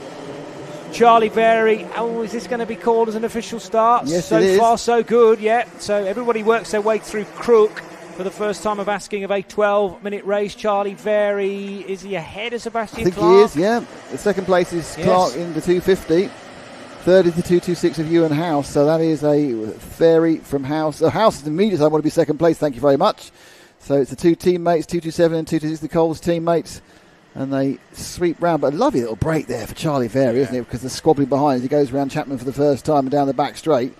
So it's a nice little lead. Someone's watching the programme again. Yeah, that was a dream scenario. He will have played that out several times in his mind prior to this final that he's had to wait a fair chunk of the day for. 3:45 in the afternoon. Next 12 minutes going to be fully focused on keeping this race lead. But these junior rotax know that they can also work together to try and haul in Charlie Very, as darting from one side of the road to the other is Marcel Popocool in defensive mode over Sebastian Clark. Clark looking for a way by, but also trying to defend from Isabella Stansmore. Wilson, and she's just heading now out of the right-hander at Ashby. It's a good performance by Isabella this weekend. She's been sort of like there or thereabouts in the lower tens, but now she's staying right at the front of the field, running in 5th and looking already to get down through the 4th as she tries to hassle Sebastian Clark. And then there's Popocool as well around the boot before they go over the Nouvelle chicane. Huge amounts of curve taken. Over was definitely the right word for Popocool. He practically leapt the Nouvelle chicane there and gained a bit of time actually on Sebastian Clark. And they all go across us now, and it's an interesting manoeuvre there as they cross. It's interesting. Some people are defending already. We're only 1 minute and 50 seconds in. Just let it happen the first 3 or 4 minutes, surely. Top two away, though, the teammates. 237 and 226. Very and House. Easiest way to shut them out, of course, is that Very's gone with the colour-coded race suit to the actual Kart, whereas in bucking the trend, Ewan House has gone for a white and red race suit. There we are. White, red and blue race suit, actually. So they are right together. House exuding the sort of confidence you can only have when you're following someone and think it's really easy to get past whenever I want to. We're going to have a break first. And they have pulled over a second away from Popocool they had last time round, and it certainly still is now. It's 1.4 seconds before the battle for third place. Popocool, Clark, Stansmore, Wilson and Sumner comes after them. Here comes House down the inside and will get the race lead at Christmas Corner, although there was a nose-to-tail tap there from Charlie Very as he tries to hurry up the pace mid-corner. So we're trying the outside-inside trick, Charlie Very, to get the lead immediately back again, but that didn't quite work. Very, though, clearly has the speed in order to change those positions back again. Well, it's because House just had this kind of body language about the whole machine in himself. He was really confident this was not going to be an issue getting ahead. True. Now, as they've said, getting ahead is one thing. Staying ahead when you're punching a hole in the air is something else. This isn't the most slipstream-friendly track by any means. It's not got a huge amount of straights. You've got this short run here, but also the big run where it helps is coming up now as they go up past Fine Lady and into Christmas Corner. That's the longest bit where the slipstream really helps, but it's nothing like the same as you get to Warden Law, and certainly not at Shennington, where Shennington's just literally just a slipstream. It's like being at Talladega, to be honest. It's without the banking, obviously. It's just long straight after long straight, and it's really all about playing with the air. Here, you've got a very complex design within the infield, plenty of chances to try and get in, and there is, whilst yes, you'll pick up a bit of a toe here, it's not a place you can overtake really into the boot unless the person's made a mistake coming out of Chapman's. Yeah, and then the after effects can be felt through a number of the following corners. Once you've lost the run off a corner, let's say, you might have to be sitting there waiting for a while, but then eventually the pendulum swings in your direction. So there are the leaders, nose to tail, working their way through Oblivion and Crook on towards the right hander at Christmas Corner. And Scotsman Ewan House leading and opening a gap back to teammate Charlie Very, but equally huge gap now back to Marcel Popocool. So So they've been working with one another. In fact, the top 5 karts all showing green, if not purple times last time around. So personal bests for Charlie Very 2nd, Poppercool 3rd, Lewis Sumner 4th and Jack Robinson 5th. The problem for all of those 4 drivers is that Ewan House was quicker than everybody else on that time around, 47.3, and he's opened up the gap to 0.4 of a second. Yeah, I kind of got the impression you could do this, but the thing to remember is we're only 5 minutes in, and the relative performance of karts will ebb and flow during a 12-minute race, and certainly towards the back end, things are getting hot, the sun's out again, it's burning up the track. I know it's 4 o'clock, but it's still pretty warm here, and you're still getting nice warmth in the tarmac, so you've got to make sure you can keep your tyres together. They've done the whole weekend, remember, 1 set of tyres per weekend in the kart championship. These are done the qualifying, they've done the 2 heats, they've done the 2 super heats, now they're doing the finals. So they're not at their best anymore. They're not like off or about to collapse. They're not falling off the Pirelli cliff, for example. But not that anything does anymore. Don't leave that one there. But they are now pushing hard. But it's all. It does seem all in hand for Ewan House. I don't think he's concerned at all. They've managed to break Poppercool and the rest of them behind them. So it is between these two now. Of course, Very, as you know, maybe to take a little bit of a breather, both metaphorically with himself and actually physically with the kart. But the nice thing about a kart race is that you can see one's full body and just the general body language. And I know what you mean. Ewan House is at one with his machine. He doesn't seem overly stressed. He doesn't seem to be pushing that hard. It's just he's making speed. Charlie Very, a bit more movement from the seat. And actually, they're still level pegging. I mean, House is not necessarily dropping. He's not dropping Very. No, he's got a comfort gap, i.e., that he can't be lunged at that distance. Yeah. It was 3.4 seconds across the line. I think actually at the moment it's come down a little bit, but it'd be interesting to see him get over there. I mean, obviously there were elements where different driving. And certainly it looks to me like House was a tad quicker through that Nouvelle chicane. The gap actually went up. So the gap went up, and I think that was just a 10th of a second gain during that element there. So behind them, the Poppercool race. Let's just drop back to the 3rd, 4th, 5th and 6th at the moment. I think that's going to be staying the same for a while. That's really now coming at Poppercool being very much hassled by the X-Kart of Lewis Sumner. And then behind him, you've got the 227 of Riley Morgan, who had a dreadful second heat when he ended up pacing the wrong direction and causing being involved in the main cause of pile up, and he's off the track. As soon as I mentioned him, commentator's curse there. And so we're talking again. Last time we saw him, he was facing the wrong way with 12 karts stuck around him. Now he's off the track. Yeah. Pushing too hard on the run into Ashby, and that many ran out of road on the outside, but he'd had a good run on the 3rd and 4th place karts, and getting a wallop from behind there again. Poppercool this time from Lewis Sumner. 2-3-8 to the inside of Sumner will go Jack Robinson across the line. Robinson will get the place actually on Sumner into Oblivion corner. I think that may have even swapped back again on the exit, because they were kind of inning and outing there, the 2 X karts. It's an absolute train. The top 2 have got away, and they've got, let me count, 1, 2, 3, 4, 5, 6. How long is this train? 6, 7, 8, 9, 10, 12, well, 14 really, you could say, couldn't you? Yeah. But lovely up the inside there, and that's a move position. I think, was that Robinson getting Sumner? I think it was, wasn't it? Well, no, Robinson was already ahead. So that's something getting past again. It's probably these timing bars. They're sometimes over half a lap out of date. Yeah. Now, Robinson thankfully got the long name emblazoned on the back of his race suit, so that's easy to identify as he leaves the pit bend. So Poppercool 3rd, Sumner I reckon back into 4th, 2-3-8, yes, then Robinson, then Riley Bishop in 2-3-2. Robinson likes that run into Oblivion, but isn't able to get ahead on this occasion. And who's this trying to make a move? Sumner down the inside of Poppercool. Taking Poppercool, yeah. Very got a bit close to the house at the front, by the way. Didn't worry about it just yet, but he got a little bit closer that time, a couple of tenths. Could have been pace, could have been mistaken. And again, another X-Kart trying to upset the 2-3-4 of Poppercool. And Poppercool said, no, stop it, is basically what he's saying. I'm not having that. Poppercool and Robinson almost together as well. Riley Bishop, I think, has got between them. So here's Lewis Sumner into 3rd position. Poppercool, though, trying to get that place back again within the same lap. Going to run out of opportunity here on lap 11. The leaders are back across the line and have opened up slightly more from 2/10 back to nearly 4 between Ewan House and Very. There's confirmation that Sumner's 3rd, Poppercool's 4th, Riley Bishop 5th, Jack Robinson in 6th ahead of Sebastian Clark and Isabella Stanmore-Wilson. Yeah, Bishop, of course, is the champion-elect. Up 7 so far, just again doing what he's done all day, just run through the field and not get too bothered about it because he's got the points in the bag. The House and Very gap's gone out a little bit. So this is the battle, the entire field apparently, who wants to be 3rd. Just about. I mean, yeah, you could lump virtually everybody into this fight for the bottom step of the podium.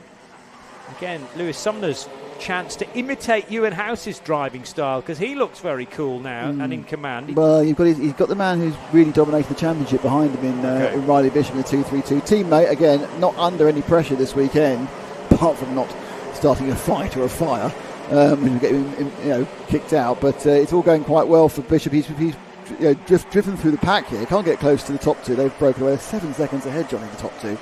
They're already coming out of Ashby before the third place runners have gone through increments. So it's, obviously in real terms, Riley Bishop has got the pace of those two, and he's shown that during the year, but he spent his time going through the actual grid itself and getting back from a relaxed start.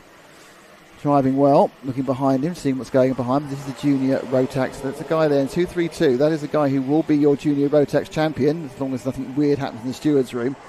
Riley Bishop. No win for Matty Street next car. And behind them, there's the entire field again having a bit of a squabble. But it's just stringing. There's the back element stringing out again. Vary's dropped a bit further off Ewan House again. It's half a second. Where the heck are you going? Some real defensively weird lines going on there. But the 250 did that. Sebastian Clark was having to veer left and then right, which is annoying. The and then is the problem in the whole veering. True. Yeah. You can veer one direction, Johnny, but not two. Yeah, because your rivals will then really struggle to stay out of your way, if you like. Got a second break now. We got a third, fourth break. The Sumner and Bishop break, we'll call it. The House and Vary break is still half a second apart, and we've got this. There's going to be a couple more laps actually. They're going to get another couple of laps. 11:02. Yeah, House will go across the line to start his penultimate lap in about half an hour, half a minute, half an hour. Blimey, Frank fell off his chair then. Well, if we'd continued that third place fight that involved about 25 karts, I could easily have watched another half an hour of that, but it has rather splintered away a little bit now. Sumner Bishop not decided, nor you could argue it's the House versus Vary battle, although that's now up to half a second as an advantage for Ewan House. And the problem is he's making such few errors. Charlie Vary can barely find any inroads. Yeah. Bishop, the second of the cars is there. Bishop, he's got the light green helmet and the second of the two black and white machines. He is actually got the fastest lap. Did it last time, down to 46.63.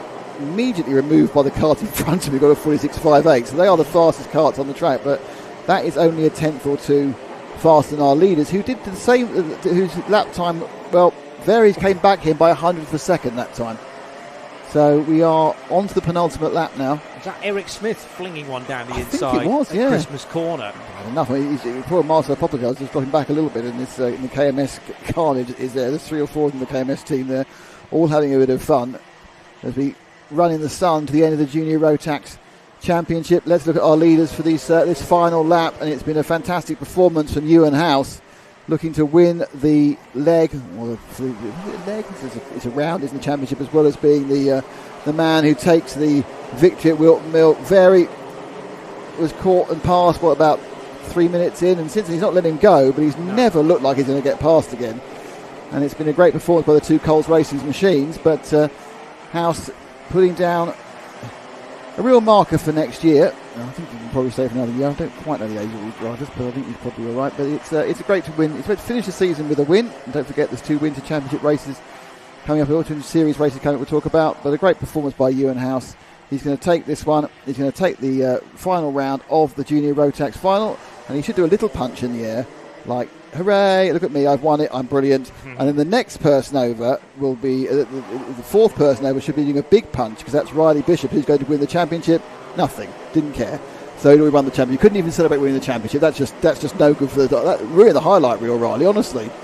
Did it feel to him that he didn't want to celebrate if he wasn't on the podium, even though he takes the championship, wants to win it in style, perhaps? Well, he's won it regardless of how you do it. Regardless of his style or anything, so he is the champion. Well, didn't want to necessarily make it a visual celebration, but I'm sure he'll be partying later tonight to seal that championship run in 2025. Tremendous effort from Ewan House. Hold on. Charlie Vary got a 5-second penalty.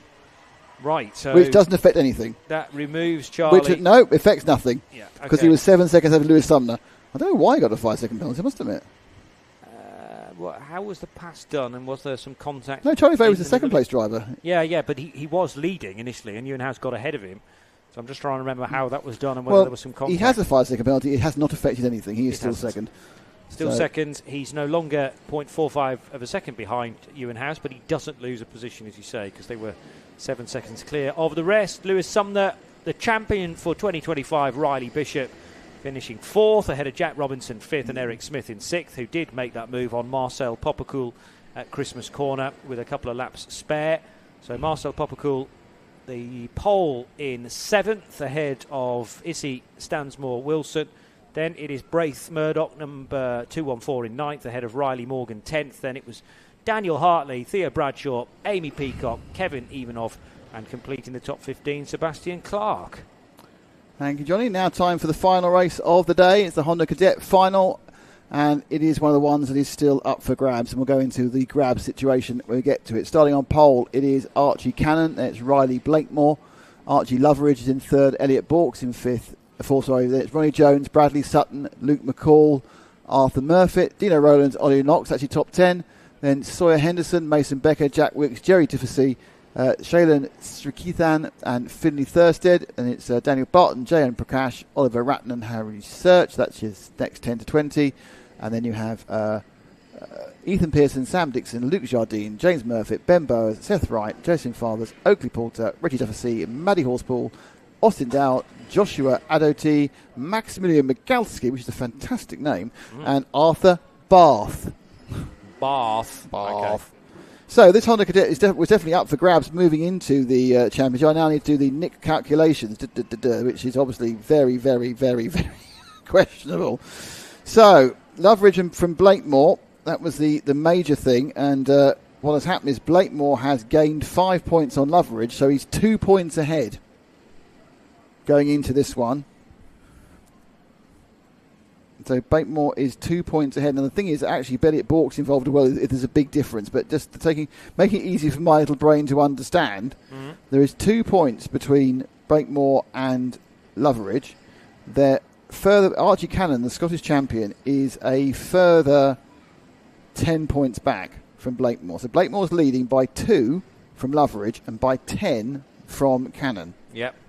Okay. So, and remind us of the points increment from 100 for winning, 95 for second, 92 for third, 90 for fourth. On countback, Loveridge has got 3 overall wins, which means on countback he's fine. So if he ties anybody, he'll be absolutely in there. Yeah, okay. No one else can match that. Yeah. But again, these are unofficial. Yeah. But it gives us an idea. So Loveridge to Blakemore, 2 points now, you think. Mm-hmm. And then further Archie 10 back Cannon is 10 points behind Blakemore, yeah. And the gap from Loveridge, therefore, to Elliot Bork, hang on a second. Elliot Bork is, by my calculations, he's 8 points behind. So Bork's in it as well, -8 from Blakemore. So Blakemore leads. Loveridge is 2 points behind, Bork is 8 points behind, and Cannon is 10 points behind. There are complications of drop scores and everything else, but that is to remember when you get involved in this final. All right. And I've confused myself, even though I've written it down and cross-referenced it 4 times. Why is the final race always so hard? Well, we like stretching our brains. I've got to find mine first. Yeah, good point. But there's only a spread of 10 points to separate the top 4 drivers in the championship, and only 2 between the top 2. Indeed. So that's any real position, really. So if Loveridge can finish ahead of Blakemore, which given physics they're on the same, I think, but he's starting behind him, and it's all going to be on. But Cannon, of course, is on pole, so don't count Cannon out, even though he's 10 down. So yeah, it's all going on, really, isn't it? The only way that Archie Cannon and Riley Blakemore have been separated to give Cannon the pole position is through a best lap time, by the way. So they have been neck and neck all day. Archie Loveridge, because it's the fewest amount of points you score in the qualification format, isn't it? That gives you then the good positions on the grid. Yep. So 9 points in total for Archie Cannon and Riley Blakemore, but a better lap time gives Cannon the pole position. Archie Loveridge, 12 points from the qualification phase of the weekend, 19 points for Elliot Bork. But yes, Cannon, who is 10 points back, you said, from Blakemore, with the most amount of work to do to gather some of those places back again. I think it's absolutely crucial that he stays ahead of Riley Blakemore for that first run through Oblivion and Crook. The problem is the first corner's a left-hander, but if you've not fully made the overtake, then Blakemore's going to be fighting right back again through Crook corner, the right-hand kink that then eventually leads through Fine Lady and down towards Christmas on the opening lap. One formation lap and they stop. For the cadets. Honda Cadets, standing start. I had in my mind these were rotaxes. Look, when you come back next year for your annual visit to our... I'll have all this right. Yeah. That's what I told everyone at Northampton Raceway last night as well. I'll play all the records in the right order. Johnny's been doing one race a year for the past several seasons. Yes. So here we go. Apart from last year, where I think you missed me off the rotation entirely. Don't know what happened there. No, you did one last. You've just forgotten. Okay. There is a chance of that as well. We'd never leave you off the rotation entirely, Johnny. You know that. Did I do Warden Law late on last year then? Yeah, you did Warden Law. That feels like it was longer ago. You've done years ago. You did Landau. You've done, which has closed and reopened in. I know we've been there again since then, and you've done Warden Law and you've done Dunkeswell with us, Dunkeswell. And this is your fourth track in your fourth year. It's lovely to have you, by the way. Green flag waves. Final race of the weekend at Whilton Mill, and it's the Honda Cadet 200 final on the clutch, and it is a good getaway from Riley Blakemore. Round the outside, that's the and lead a great start from Loveridge as well. He's got himself into second. He's managed to eliminate Cannon from the problems. If he can stay right, stuck, glued behind, but nope, already lost the position.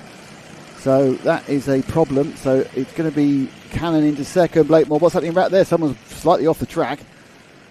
But it is... Oh, no, sorry. So it is Cannon, absolutely. And the 70 and the 14 is Bork. So the top four we just talked about and their point gaps are in 1 to 4, Johnny.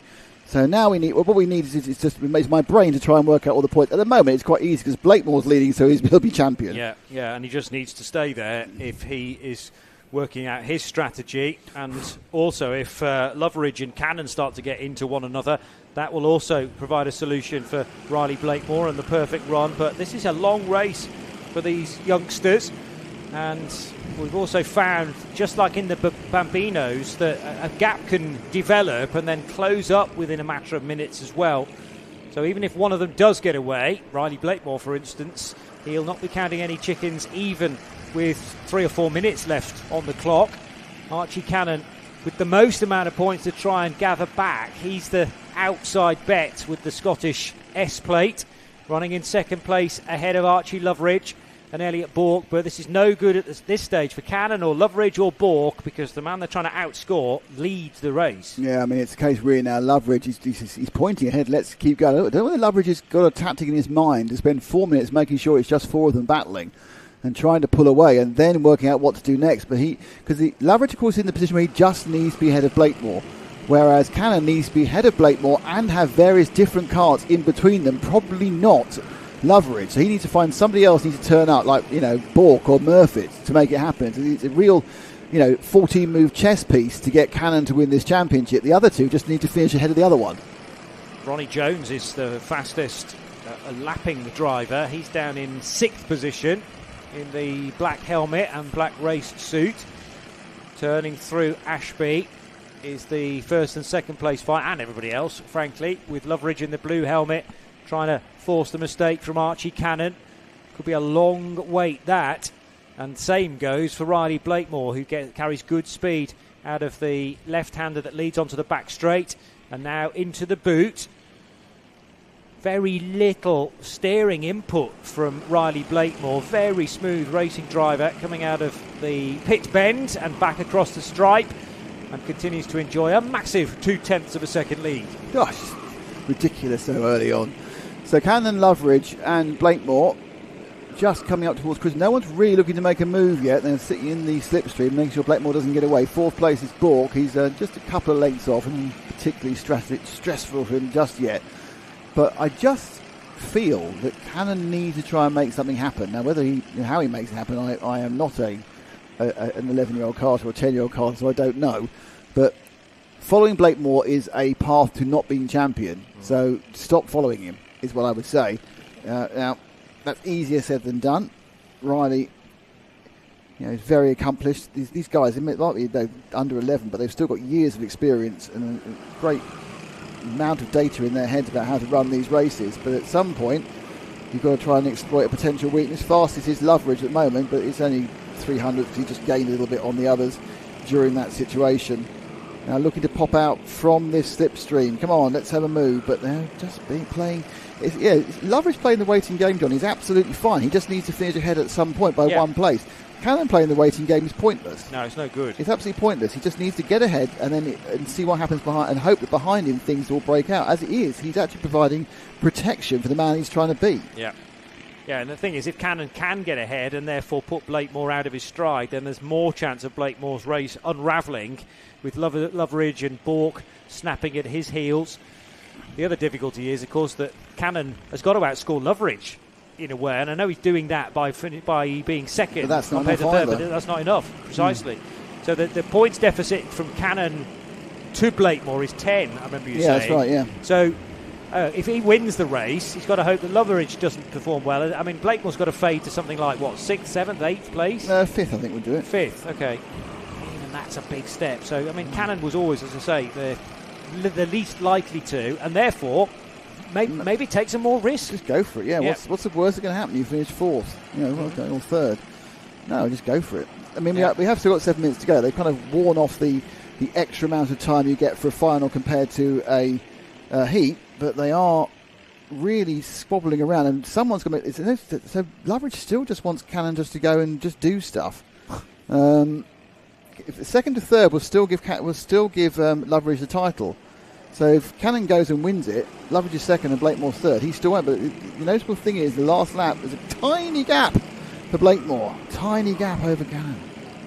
Leaning forward in the seat just to get that extra bit of the aero heading across the start-finish line, and a bit more movement from the kart as well. Closer. I mean, he's almost driving within the same kart, Archie Cannon, compared to Riley Blakemore, but still not able to find the way by. Now, this will all be discussed, but all these guys are either in teams or supported by teams. They all have experienced people giving them advice. So this will all have been discussed, the tactics of what we do in the race, kids, and what we do in the race, lads or lasses.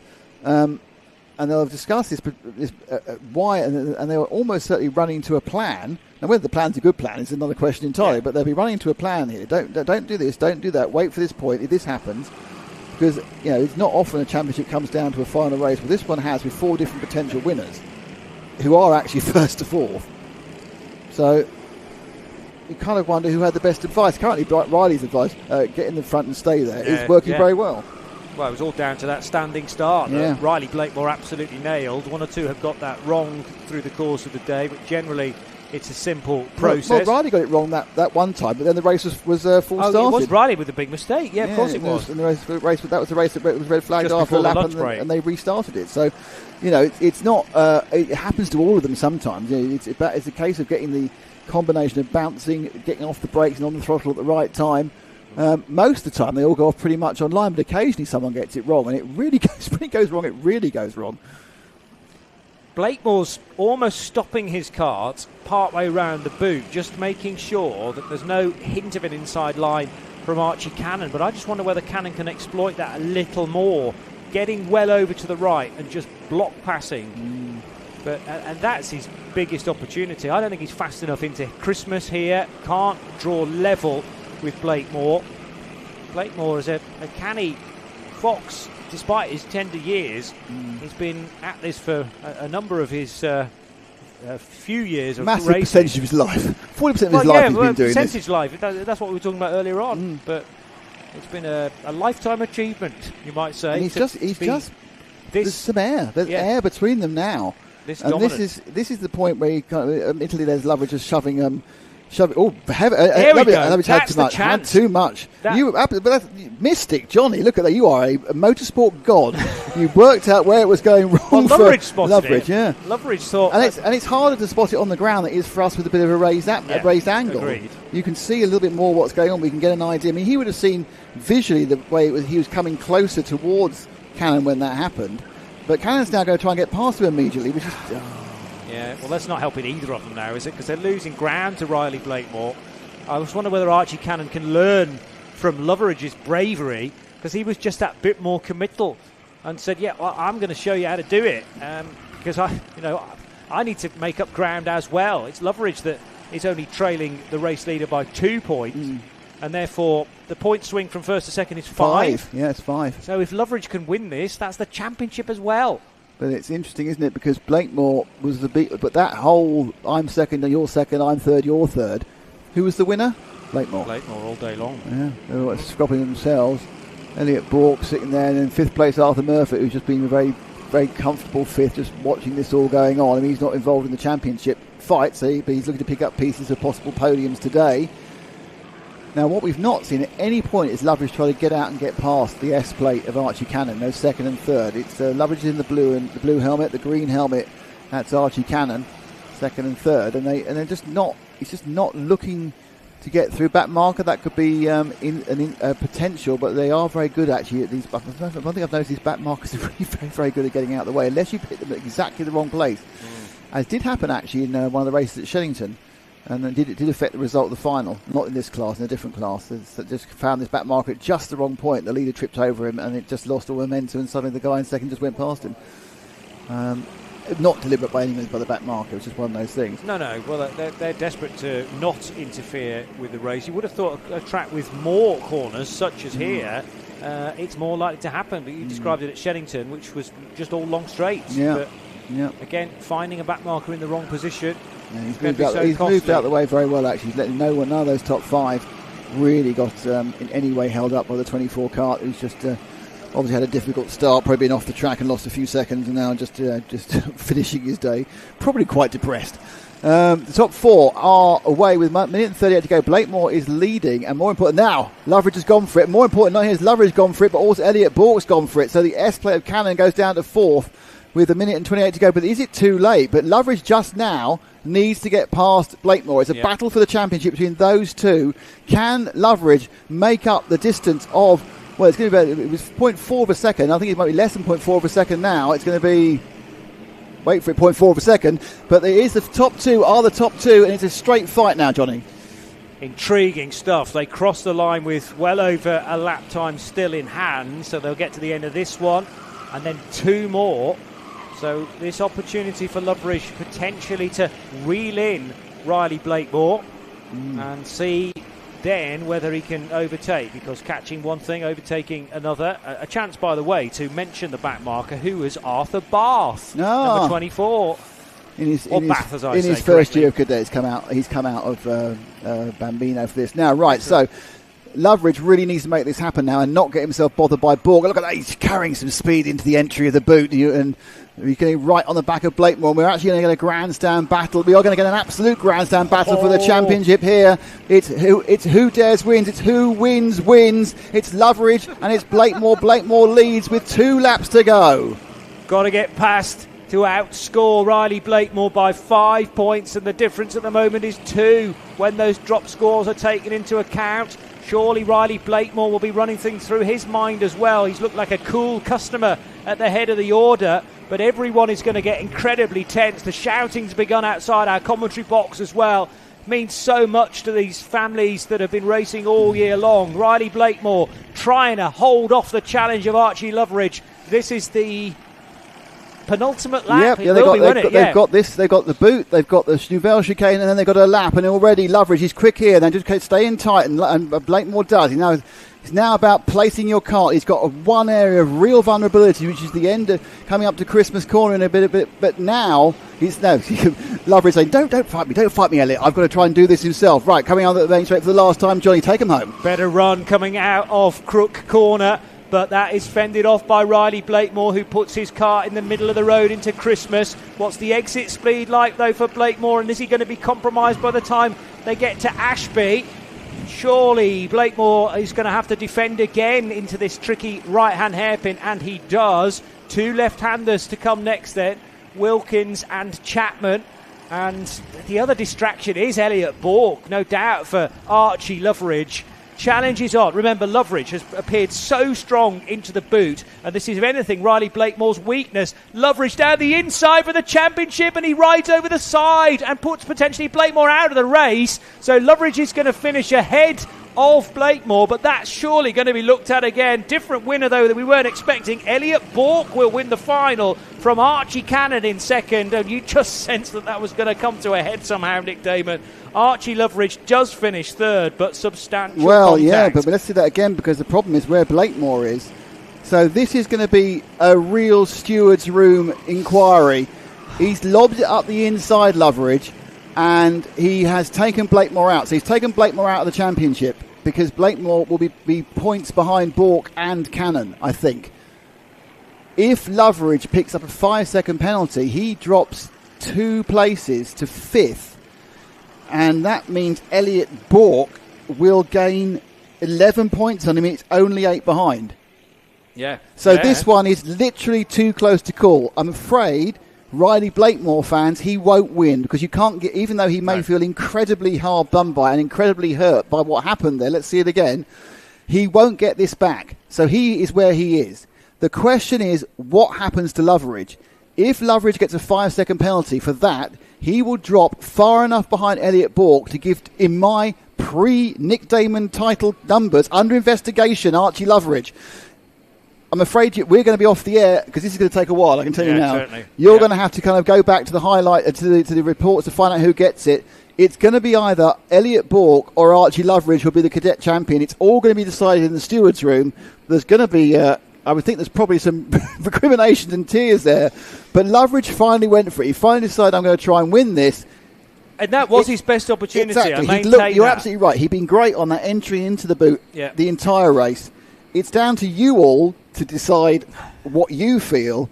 I feel it was a great race. I don't want to call it, especially as my point scoring isn't necessarily accurate. And if Elliot Bourke, He's you champion. think, has done enough, actually he was the innocent party in all of it, wasn't he? He held back, possibly sensed that it was going to kick off between the leading duo in not only that race but also the championship. And Elliot Bourke has kept his nose clean, gets maximum points in the final, and was only 8 back anyway from the finishing Riley Blakemore. No, he didn't get across the line, did he? Because the Kart only completed 14 laps. So I agree with you. He's gone. The stewards can do all sorts of things at the head of the order, but they can't give him more points. They cannot give Riley Blakemore a better finishing. Which is a pity because he's a lovely lad. They're all lovely lads. It's a great race. It's a great way to finish the TKC. It's certainly dramatic. It's a great way to finish the TKC Championship with us unable to tell you who won because with 2 corners to go, I knew who was going to win. Yeah, me too.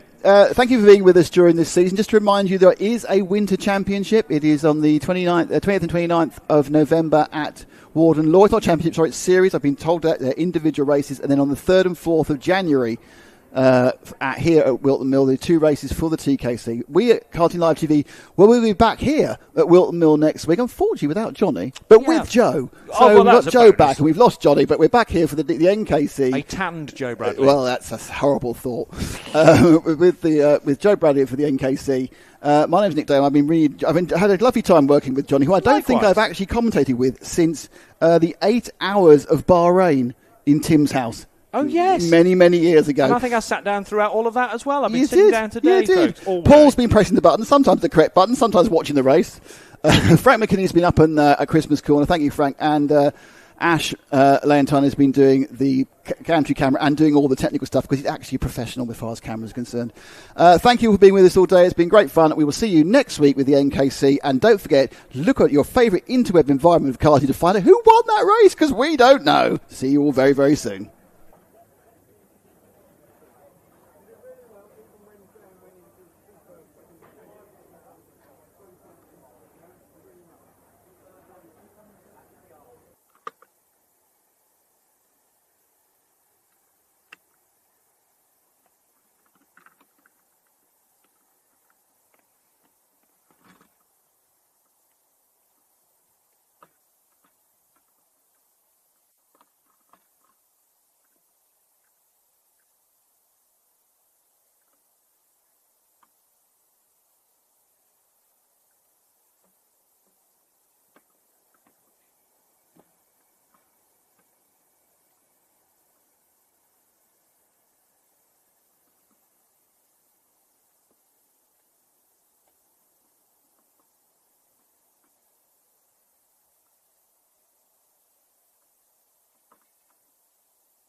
Fuck off, fucking nettles. Fucking nettles.